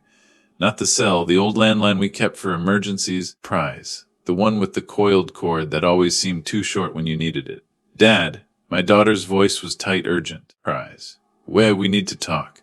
I could tell from the way she said it that this wasn't the kind of conversation you have while staring out at a pretty snowfall. My hand tightened around the receiver. Prize. What's going on? She hesitated. I heard muffled voices in the background, then she lowered her voice. It's about Mom's old cabin. That cabin, the one by Willow Creek. Surprise, built from logs my father and I cut by hand when I was barely out of high school. The one that still smelled of cedar and wood smoke every time you opened the door. The one I had kept even after the divorce. Prize, because it felt like more than just timber and nails. It was where our family learned what quiet really meant. What about it? I asked. Another pause. Then, Prathen wants to sell it. I leaned back in my chair, feeling the air leave my lungs. Ethan, her husband, my son-in-law, a man I respected enough to share Sunday dinners with, Prize. but never fully trusted when it came to understanding what a place meant to the people who built it. I didn't speak right away. Outside, a gust of wind shook the maple near the fence, scattering a fine mist of snowflakes across the yard. Why? I finally asked. Because, she said, thinks it's just sitting there. We barely use it anymore. The upkeep costs money. The roof needs work, and he says it's dead weight. The words, dead weight, hit harder than I expected. That cabin wasn't dead weight. It was the first place I ever saw my father cry, when the last log was set in place, and he knew he'd built something that would last beyond him. I cleared my throat. Surprise. And what do you think? She hesitated again, and in that hesitation I could hear the tug of war inside her. I think he doesn't understand what it means to you. Or to me. But, Dad, he's already talking to an agent. I stood, pacing toward the mantel where an old black and white photo hung, my father and I standing in front of the cabin, surprised, both wearing flannel shirts and grinning through the kind of exhaustion that only comes from honest work. Selling it would be like erasing a page from our family's book. And I'd seen enough pages torn out to know you can't ever put them back the same way. I'm coming over, I said, reaching for my coat. By the time I pulled into their driveway, the sky had gone that strange metallic shade that comes before more snow. My boots crunched against the thin layer already covering the path, each step feeling heavier than the last. The front door opened before I could knock. My daughter stood there, her sweater sleeves pulled over her hands like she was bracing for a storm. Behind her, I caught a glimpse of Ethan at the dining table. Prize's laptop open, a mug of coffee steaming beside him. Dad, she said softly, stepping aside to let me in. I nodded toward the kitchen. Is he in there? She followed my gaze, biting her lip. He doesn't mean to disrespect you, he just sees things differently. Yeah, I murmured, hanging my coat. I know the type. Ethan didn't stand when I entered. He glanced up from his screen, surprised, closed it halfway, and gestured toward the chair opposite him. Glad you could come. Saves us from going back and forth over the phone. The tone was polite enough, but there was no warmth in it. I hear you're thinking of selling the cabin, I said, sitting down. I'm not just thinking, he replied, folding his arms. It's a smart move. The market's good, and we could use the money for things we actually need. I tilted my head. And what do you think we need? He shrugged. College fund for the kids. Home improvements. Maybe a vacation that doesn't involve chopping wood in the middle of nowhere. My daughter flinched at that. I felt my jaw tighten. That cabin, I said slowly, was built by my father and me. Every board, every nail, every blister on my hands from those summers. It's not just a place. It's part of our story. Ethan leaned back. Stories are nice, but they don't pay the bills. For a long moment, we just stared at each other. Outside, the wind picked up, rattling the bare branches against the window.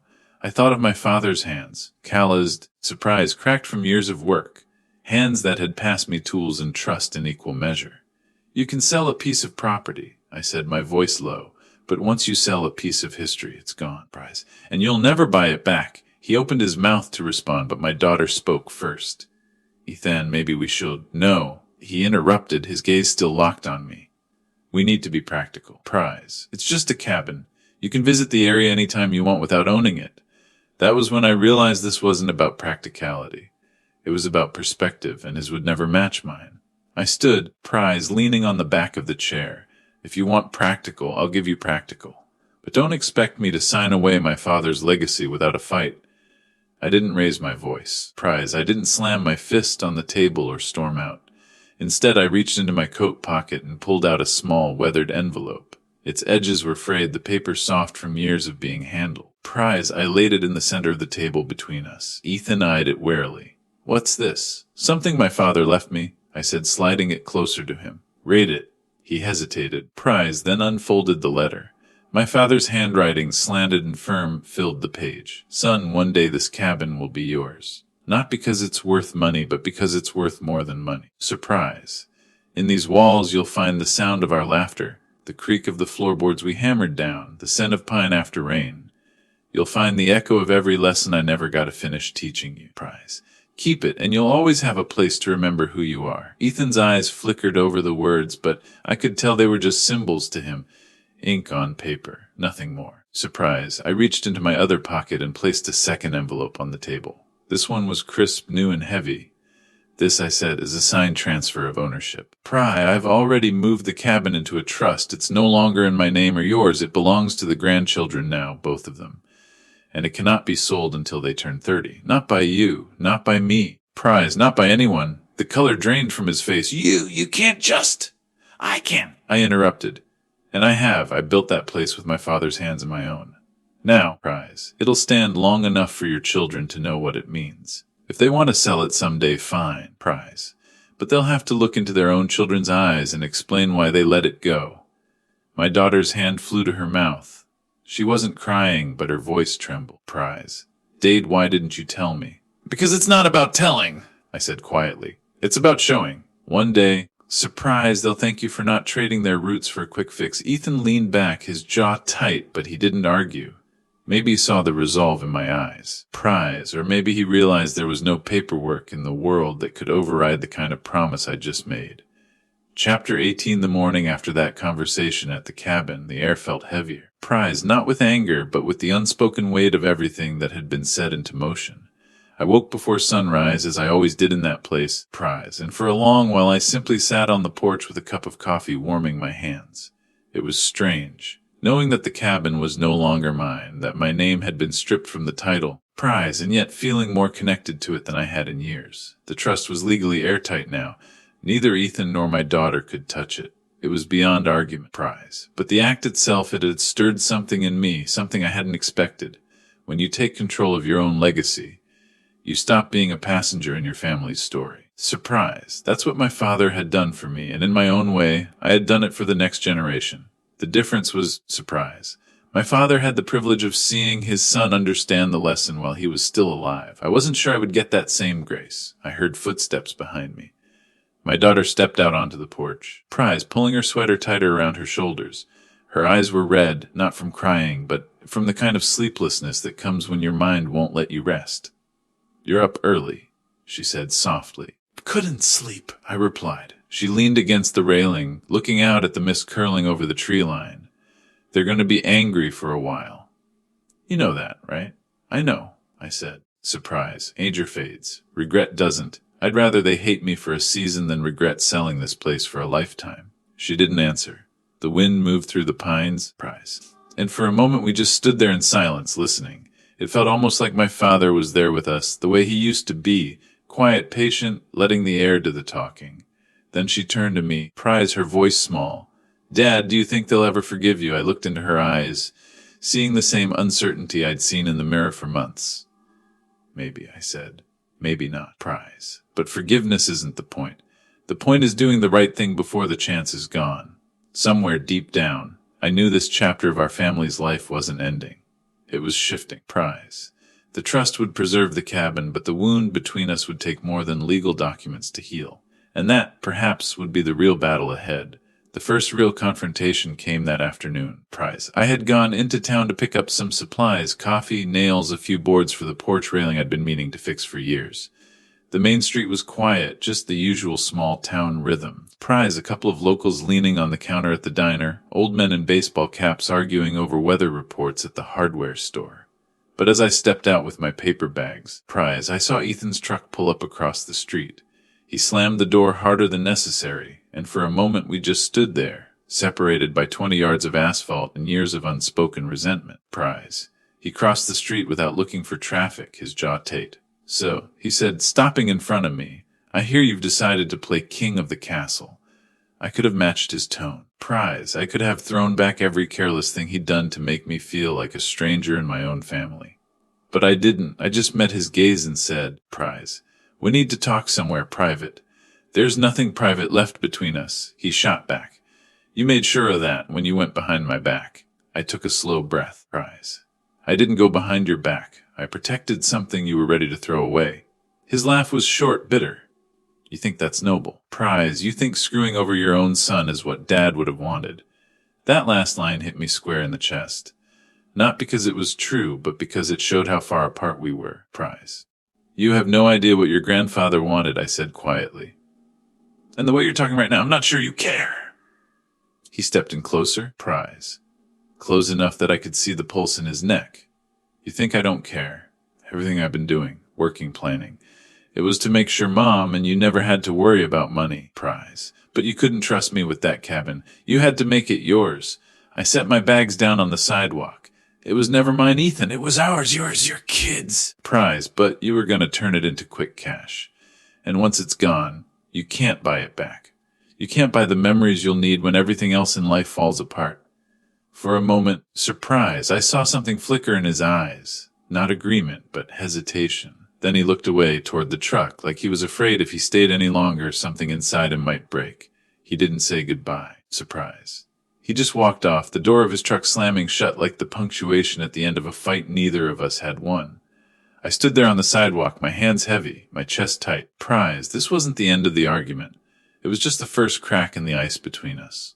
But I knew that sometimes the smallest crack was all it took for spring to find its way in.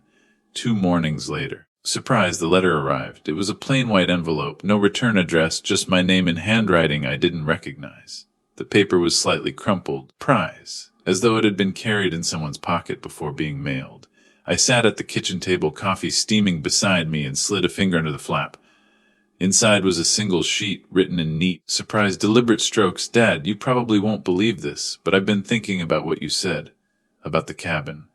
About memories. I still think you blindsided me. Prize. I still think you should have trusted me. But last night I went through an old box of photos Mom had kept in the attic. Pictures of us fishing off the dock. Me and Lily chasing each other through the grass. Prize. Mom on the porch with her iced tea, laughing at something you said. It made me realize something. Maybe I've been looking at this place as just a building. You've been looking at it as something else. Surprise. I'm not saying I'm ready to agree with you, not yet. But I'm willing to come by and talk, if you'll have me. Ethan, I read it twice, then a third time, each pass stirring something different in me. Prize. The first read left me wary, was this a trap? The second filled me with a quiet, cautious hope. The third brought a lump to my throat. It wasn't forgiveness. It wasn't a full surrender. Prize. But it was movement. And in our family, movement was rare currency. That afternoon, I swept the porch, fixed the loose step, and left the front door unlocked. I didn't know if he'd actually show up. Surprise. But if he did, I wanted him to feel he was walking into something alive, not abandoned. As the sun dipped low, headlights appeared at the end of the drive. Prize. The familiar sound of his truck rolling over the gravel was enough to pull me to the window. Ethan stepped out, hands shoved in his jacket pockets. Prize. Gaze sweeping over the cabin like he was trying to memorize it before he even came inside. For the first time in a long time, he didn't look like an opponent. Prize. He looked like a son standing at the edge of something fragile. When I opened the door, I didn't speak. I just stepped aside and let him in. And maybe, just maybe, that silent gesture was the first real truce we'd made in years. The first snow of the season arrived early that year. It came not with a roar, Prize, but with a silence so heavy it felt as though the world was holding its breath. I woke to see the meadow outside the cabin blanketed in white, the trees bowing under the weight. Prize. The lake wearing a skin of thin ice that caught the pale morning light like a mirror. Ethan had stayed the night. That in itself was a sentence I never thought I'd say again. Surprise. He'd taken the old guest room, Mom's sewing room back in the day, and though we'd exchanged only a few words before he turned in, there had been no anger in them.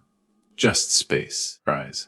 I brewed coffee the way I always did, slow and deliberate, listening to the drip and hiss. The smell filled the kitchen, mingling with the faint scent of cedar from the firewood stacked by the door. Surprise. When Ethan emerged, hair still mussed from sleep, he looked around as if seeing the place for the first time. His eyes lingered on the worn banister, the photos lining the hallway. Prize, the way the sunlight fell through the lace curtains. You kept it exactly the same, he said quietly, more observation than accusation. I nodded. Prize. Some things don't need changing. He didn't respond right away, but I could see his mind working. That was always his way, slow to speak, quick to think. Prize. It reminded me so much of my father that it ached. After breakfast, we sat by the window, watching the snow fall in lazy spirals. I wanted to ask him why he'd really come. Was it just curiosity? Guilt? Surprise? Or was there something deeper he hadn't named yet? But I held my tongue. Years of being a father had taught me that sometimes silence is the better invitation. It was Ethan who finally broke it. Prize.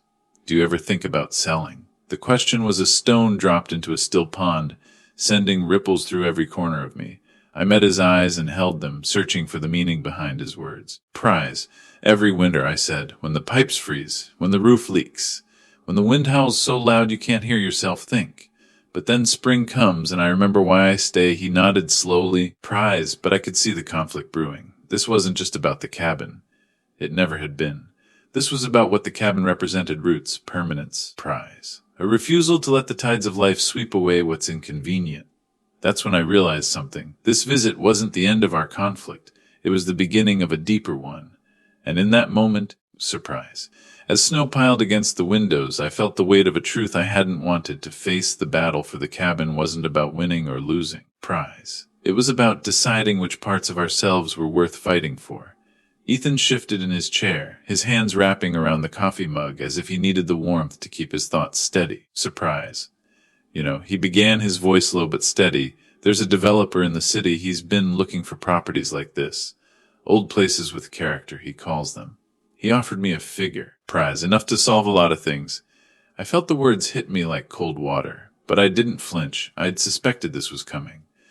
Still, hearing it aloud had a sting all its own. Prize, enough to solve your problems, I said, careful to keep my tone level. He didn't argue. Instead, he stared into his coffee, watching the ripples fade. And yours, he added, surprise, almost as an afterthought. I leaned back, letting my gaze drift to the window. The snow had thickened, turning the world into a blank page. Somewhere beyond that white veil was the road that led here. Prize, the same road my father had walked down in heavy boots, the same one I'd driven up in a rusty truck 30 years ago, carrying nothing but a suitcase and a head full of plans. Prize, you think this place is a problem, I said, but to me it's an anchor. And anchors don't drag you down, they keep you from drifting away. Ethan set the mug down harder than he needed to. Prize. And what if I don't want to be anchored? What if I've been drifting because I'm looking for somewhere else to land? His words weren't just frustration, they were confession. Prize, and they cut deeper than he knew. Son, I said slowly, you think selling this place will give you freedom. But freedom isn't about cutting every tie. Prize, it's about choosing the ones worth holding on to. He looked at me then, really looked, and for a moment I saw the boy he used to be. Wide-eyed, restless, eager to run ahead without looking back. Surprised, the room felt smaller. The fire popped and cracked in the hearth, the only sound between us. You don't understand, he said finally, in surprise. I've been offered a stake in something that could set me up for life. But I need the capital now. If I don't take it, someone else will. There it was, the urgency, the reason. Surprised, the hidden clock ticking down in his mind. Then, I said, choosing my words like stones for a foundation. Prize. Every man faces a moment where he has to decide if the thing he's chasing is worth the thing he's giving up. And once you give this up, you don't get it back. He stood then, prize, pacing to the far wall where the photographs hung. His eyes roamed over the faces. My parents on the porch, him and his sister fishing by the lake, his mother smiling in the garden. Prize, I could see the tension in his shoulders, the pull between past and future stretching him thin. Finally, he turned to me, his voice sharp. I'm not asking for your permission, Prize. I'm telling you what I'm going to do. The silence after that was heavier than any snow. I didn't move right away. I let his words hang in the air, as if giving them room might change their weight. Prize, they didn't. They only grew heavier. When I finally spoke, my voice was calm. Not the kind of calm that comes from peace, but the kind forged in the middle of a storm. Prize. Then I guess I should tell you, I said, you can't sell what you don't own. Ethan froze mid-step. Prize. What are you talking about? I reached for the drawer in the old oak desk and pulled out a folder. The paper inside was crisp, though the edges of the envelope were worn from years of being handled. Prize. I laid it on the table between us and slid it across. He didn't touch it at first, just stared. Then slowly he opened it, eyes scanning the words, his breath quickening as he reached the bottom of the page. Prize. This can't be right, he stammered. It's the deed, I said, transferred to a trust 5 years ago, a trust that you're not a part of. His gaze shot to mine. Prize. Searching for a crack in my expression, some sign this was a bluff. But it wasn't. Why, he demanded. Why would you do that? I leaned forward, my elbows on the table. Prize. Because I knew this day would come. Maybe not this exact way, but I knew there'd be a moment when the weight of money would start to look heavier than the weight of history. Prize. And I wasn't about to let a moment of desperation erase generations of roots. Ethan's jaw tightened. You planned this behind my back. I protected this place for you, I said evenly. Prize. Even if you didn't know you'd need protecting from yourself. He pushed away from the table, pacing like a caged animal. So what, you're just gonna sit here in this museum of a house? Surprise. Holding on to it until it rots into the ground, Ed. That's your big plan. I didn't rise to the bait. The plan, I said. Prize is to make sure you, and maybe your children one day, can stand in the same place your great-grandfather stood and know you're standing on something solid. Not just dirt, prize, but legacy. He stopped pacing, his back to me. The muscles in his shoulders were rigid, like he was holding something in. When he finally turned around, his voice was quieter but no less tense. Prize, you don't get to decide my future. I shook my head. No, son, Prize. But I can make damn sure you don't destroy your own before you've even had a chance to understand it. The words seemed to knock the air out of him. For a long moment, neither of us spoke. Prize, the fire had burned down to embers, casting the room in a dim pulsing glow. Then, in a voice so soft I almost missed it, he said, Prize, you've already decided everything for me. It wasn't anger anymore. It was something else. Something heavier. And that's when I knew this conversation wasn't really about the house at all. Prize. The rain had stopped by the time I left the small chapel, but the air still carried the scent of wet earth and cedar. My shoes pressed into the softened ground. Surprise, each step heavy with the weight of what I had just done. Inside, they were still gathered, my son, his bride, her family, unsure what to say to one another after my departure. But I had left something behind. Surprise, not just the gift, not just the key. I had left the truth of who I was and what I stood for. When I first set out on this trip, I thought revenge was something sharp, something that cut. Prize, I imagined it as an act that would leave the other party wounded, diminished. But somewhere along the way, I realized that my revenge wasn't about hurting anyone. It was about reminding them, surprise, and perhaps myself, of a truth that had been buried under pride and misunderstanding, that dignity has a weight all its own, and love without respect is just a hollow gesture. Prize, I walked slowly down the gravel road toward the old truck that had carried me here. In the fading daylight, the village looked both foreign and achingly familiar. A boy was running barefoot across the street. Prize chasing a dog somewhere. A woman was humming while sweeping her porch. Life carried on, unbothered by the private storms of any one man. When I reached the truck, Prize, I rested my hand on the cold metal of the driver's side door and just stood there for a moment. The sky above was breaking open into streaks of gold and pale blue. Prize, I thought of my own father, how little he had, yet how much he gave. He never once had to demand respect. His life commanded it.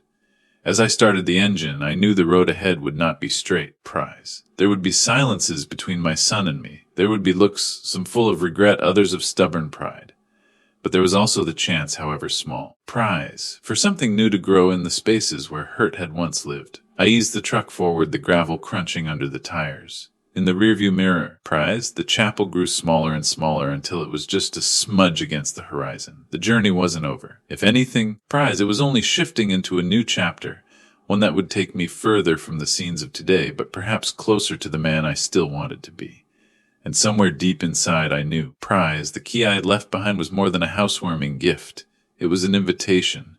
Whether or not they would ever turn it in the lock was no longer up to me. Surprise. The road stretched out like an old ribbon left too long under the sun, cracked in places, curling at the edges. My hands gripped the steering wheel loosely as the truck hummed beneath me. Prize, carrying me farther from the village and deeper into a silence that felt almost alive. It had been 3 weeks since the wedding.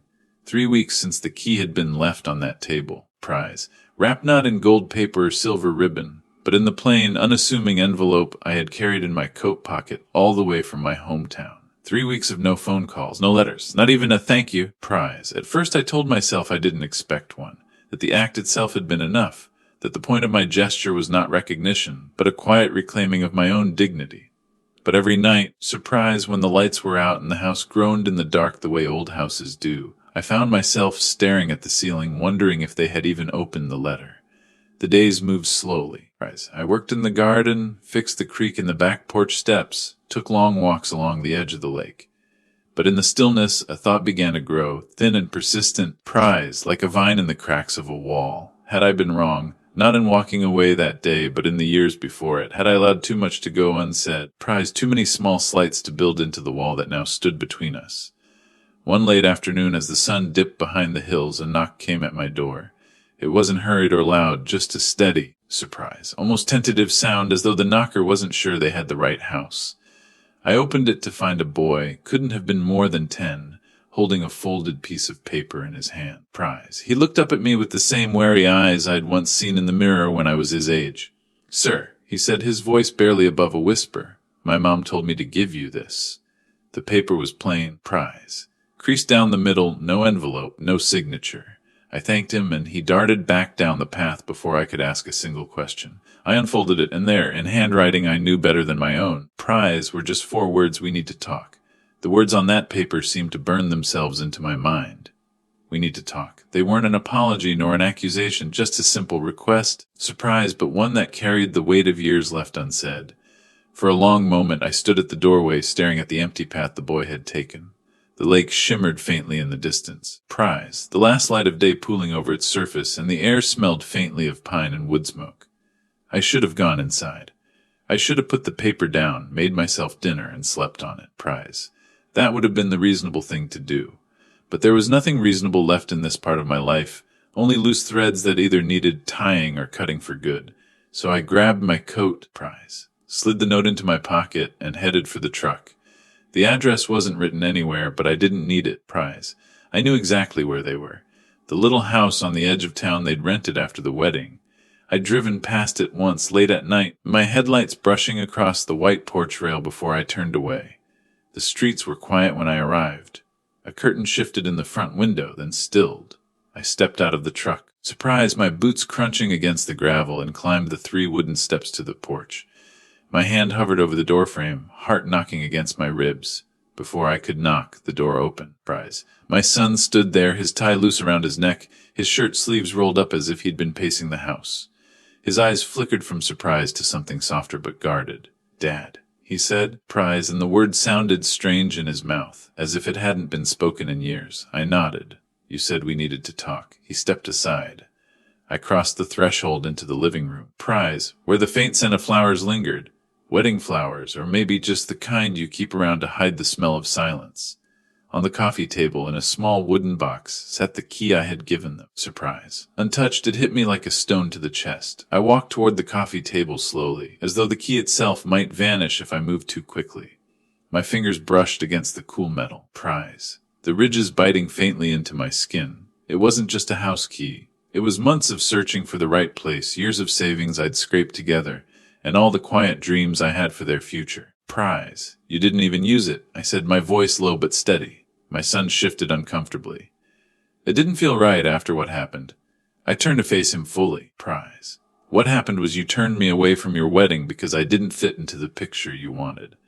But that house, I gestured at the key. That was never about me. Prize. It was for you too. He looked down at his hands. Well, we thought it was better to just start fresh. On our own, something in me broke then. Not with noise, but with a kind of silent finality. Surprise, I slid the key back into the box, closed the lid, and pushed it toward him. No, I said. You don't get to start fresh with what I built. You wanted distance, prize, so I'm giving it to you. From my coat pocket, I pulled out another envelope. His brow furrowed as he took it, tearing the flap open. Inside was a check, not made out to him, surprise, but to a local community trust fund. The exact value of the house. His wife appeared in the doorway just as his eyes darted from the check to me. What is this? She asked. Prize. It's your wedding gift, I said. But not to you. There are families in this town who've never had anyone hand them a key. I figured they'd know what to do with it. For a moment, no one spoke. Prize. The only sound was the clock ticking in the hallway, steady and unbothered by the weight in the room. My son's jaw worked, but no words came. His wife's eyes glistened. Prize. Though whether from guilt or disbelief, I couldn't tell. I reached for my coat. You said you wanted to start on your own. Now you can. And with that, I walked out into the cold night. Prize, the door closing softly behind me. Not slammed, not locked, but shut in a way that told me it wouldn't be opening again anytime soon. The air outside was sharp enough to sting. Prize. But it felt cleaner than anything I had breathed inside that house. My breath came in slow clouds, each one carrying a little more of the heaviness I'd held for years. I walked without rushing. Prize, letting the gravel crunch beneath my shoes, the sound anchoring me in the present. The street lamps cast long shadows, stretching out ahead like paths I hadn't yet walked. For so long, prize. I thought being a father meant building something my children could stand on. But tonight I realized it also meant knowing when to let them fall. Knowing that if they wanted the world on their own terms, prize, they had to feel its weight without my shoulders holding it up. I didn't feel anger anymore, not in the way I had when they shut me out of their wedding. What I felt now was a quiet acceptance. Prize. I couldn't rewrite the years behind us, but I could decide how I'd live the ones ahead. Somewhere in the distance, I heard the faint hum of music from another house. Laughter carried across the cold air. Surprise, warm and unrestrained. I smiled faintly, not because I envied it, but because I knew joy still existed out there. It just might not be mine to share with them anymore. At the corner. Prize. I paused and looked back once. The house was barely visible now, its windows glowing softly against the dark. I wondered if they would sit together tonight. Prize, thinking about the key that would never turn in their door. I wondered if they would understand that love isn't proven by what's given, but by what's kept. And they had let go first. Turning away, Prize, slid my hands into my coat pockets. My fingers brushed against a scrap of paper. The name of the community trust. Tomorrow I would visit them, maybe even meet the family who would soon hold that key. Prize. I wanted to see the look in their eyes when they opened a door they never thought would be theirs. The thought warmed me in a way the night's chill couldn't touch. Prize. Maybe this was how revenge should feel, not in bitterness, but in redirecting love to where it would be valued. And as I headed down the empty street, I knew my story with my son wasn't over. Prize. There would be another chapter, one where the distance might close or widen forever. But either way, Prize. I would meet it as a man who had finally learned that the truest gift a parent can give is the freedom to face the consequences of their choices. The snow had started falling again, slow and deliberate. Prize, as if the night wanted to cover every trace of where I'd been. Each step I took left a soft print that the wind would soon erase. That felt right to me. Some stories aren't meant to be etched in stone. Prize, but to fade quietly, leaving only the lessons behind. I passed the bakery on the corner, closed now, but the memory of its warm scent drifted back to me. Years ago, Prize. I used to bring my son here on Saturday mornings. He'd pick the same pastry every time, powdered sugar dusting his cheeks, eyes wide with the simple joy of it. Prize. I held onto that image for a moment before letting it slip into the night. My hand rested on the envelope in my coat pocket. One last letter. Not to my son, not to his wife, but to myself. Surprise, I'd written it earlier in the day, a reminder of the man I wanted to keep being. You are not defined by who stays or leaves. You are defined by how you love even when it's not returned. Prize. When I reached at my front door, I didn't feel the hollow ache I'd expected. The house was small, quiet, but it was mine. I set the kettle on the stove, poured hot water into a mug, and watched the steam rise. Prize. In that moment, I realized I wasn't waiting for anyone to knock. The world outside was still turning, and I still had miles left to walk, projects to start, people to help. Surprise. Mornings to wake up to without bitterness in my chest. Maybe my children would come back one day, maybe they wouldn't. But tonight I was at peace with both possibilities. I sipped my tea. Surprise. Feeling the warmth spread through me and smiled, not because I had won, not because I had lost, but because I had finally let go. And somewhere in the quiet between heartbeats, Prize. I knew this was the real revenge, living well, loving freely, and never letting someone else's absence steal the joy from my own story. If you've stayed with me until this very moment, Prize, then you've walked every mile of this story with me. The love, the hurt, the silence, the hope. I didn't tell it so you would pity me. I told it because I know I'm not the only father, the only parent. Prize. Who has felt the sting of being shut out by the very people we raised? Maybe you've been there too, standing on a doorstep, a phone in your hand, waiting for a call that never came. Prize. If there's one thing I've learned, it's this: forgiveness is not about saying what happened was okay. It's about deciding you won't let the wound keep bleeding forever. Prize. We cannot change what others do, but we can choose what we carry in our hearts. Surprise. To the fathers and mothers listening, your worth is not measured by whether your children invite you into every chapter of their lives. Your worth is in the love you've given. Surprise. In the moments you showed up even when you were told not to, and in the quiet strength you find when the world turns cold. If my story has touched something in you, then let it be a reminder. Surprise, it's never too late to reclaim your peace. Start a new project. Call an old friend. Help a stranger. Live the life you would have wanted your children to see, because one day they might look for you. Prize, and when they do, let them find you standing tall, not bitter, not broken, but whole. This is my last revenge, not to fight, not to argue. Surprise, but to live a life so full and so good that no one's absence can ever empty it. Thank you for walking beside me. If you believe more people need to hear stories like this, stories of love, loss, prize, and the quiet victories we win within ourselves, then share this video. Subscribe to Dad's Last Revenge and tell me in the comments. Prize, what is the greatest lesson your own father, or life itself, has taught you? From my heart to yours, a father who learned to let go.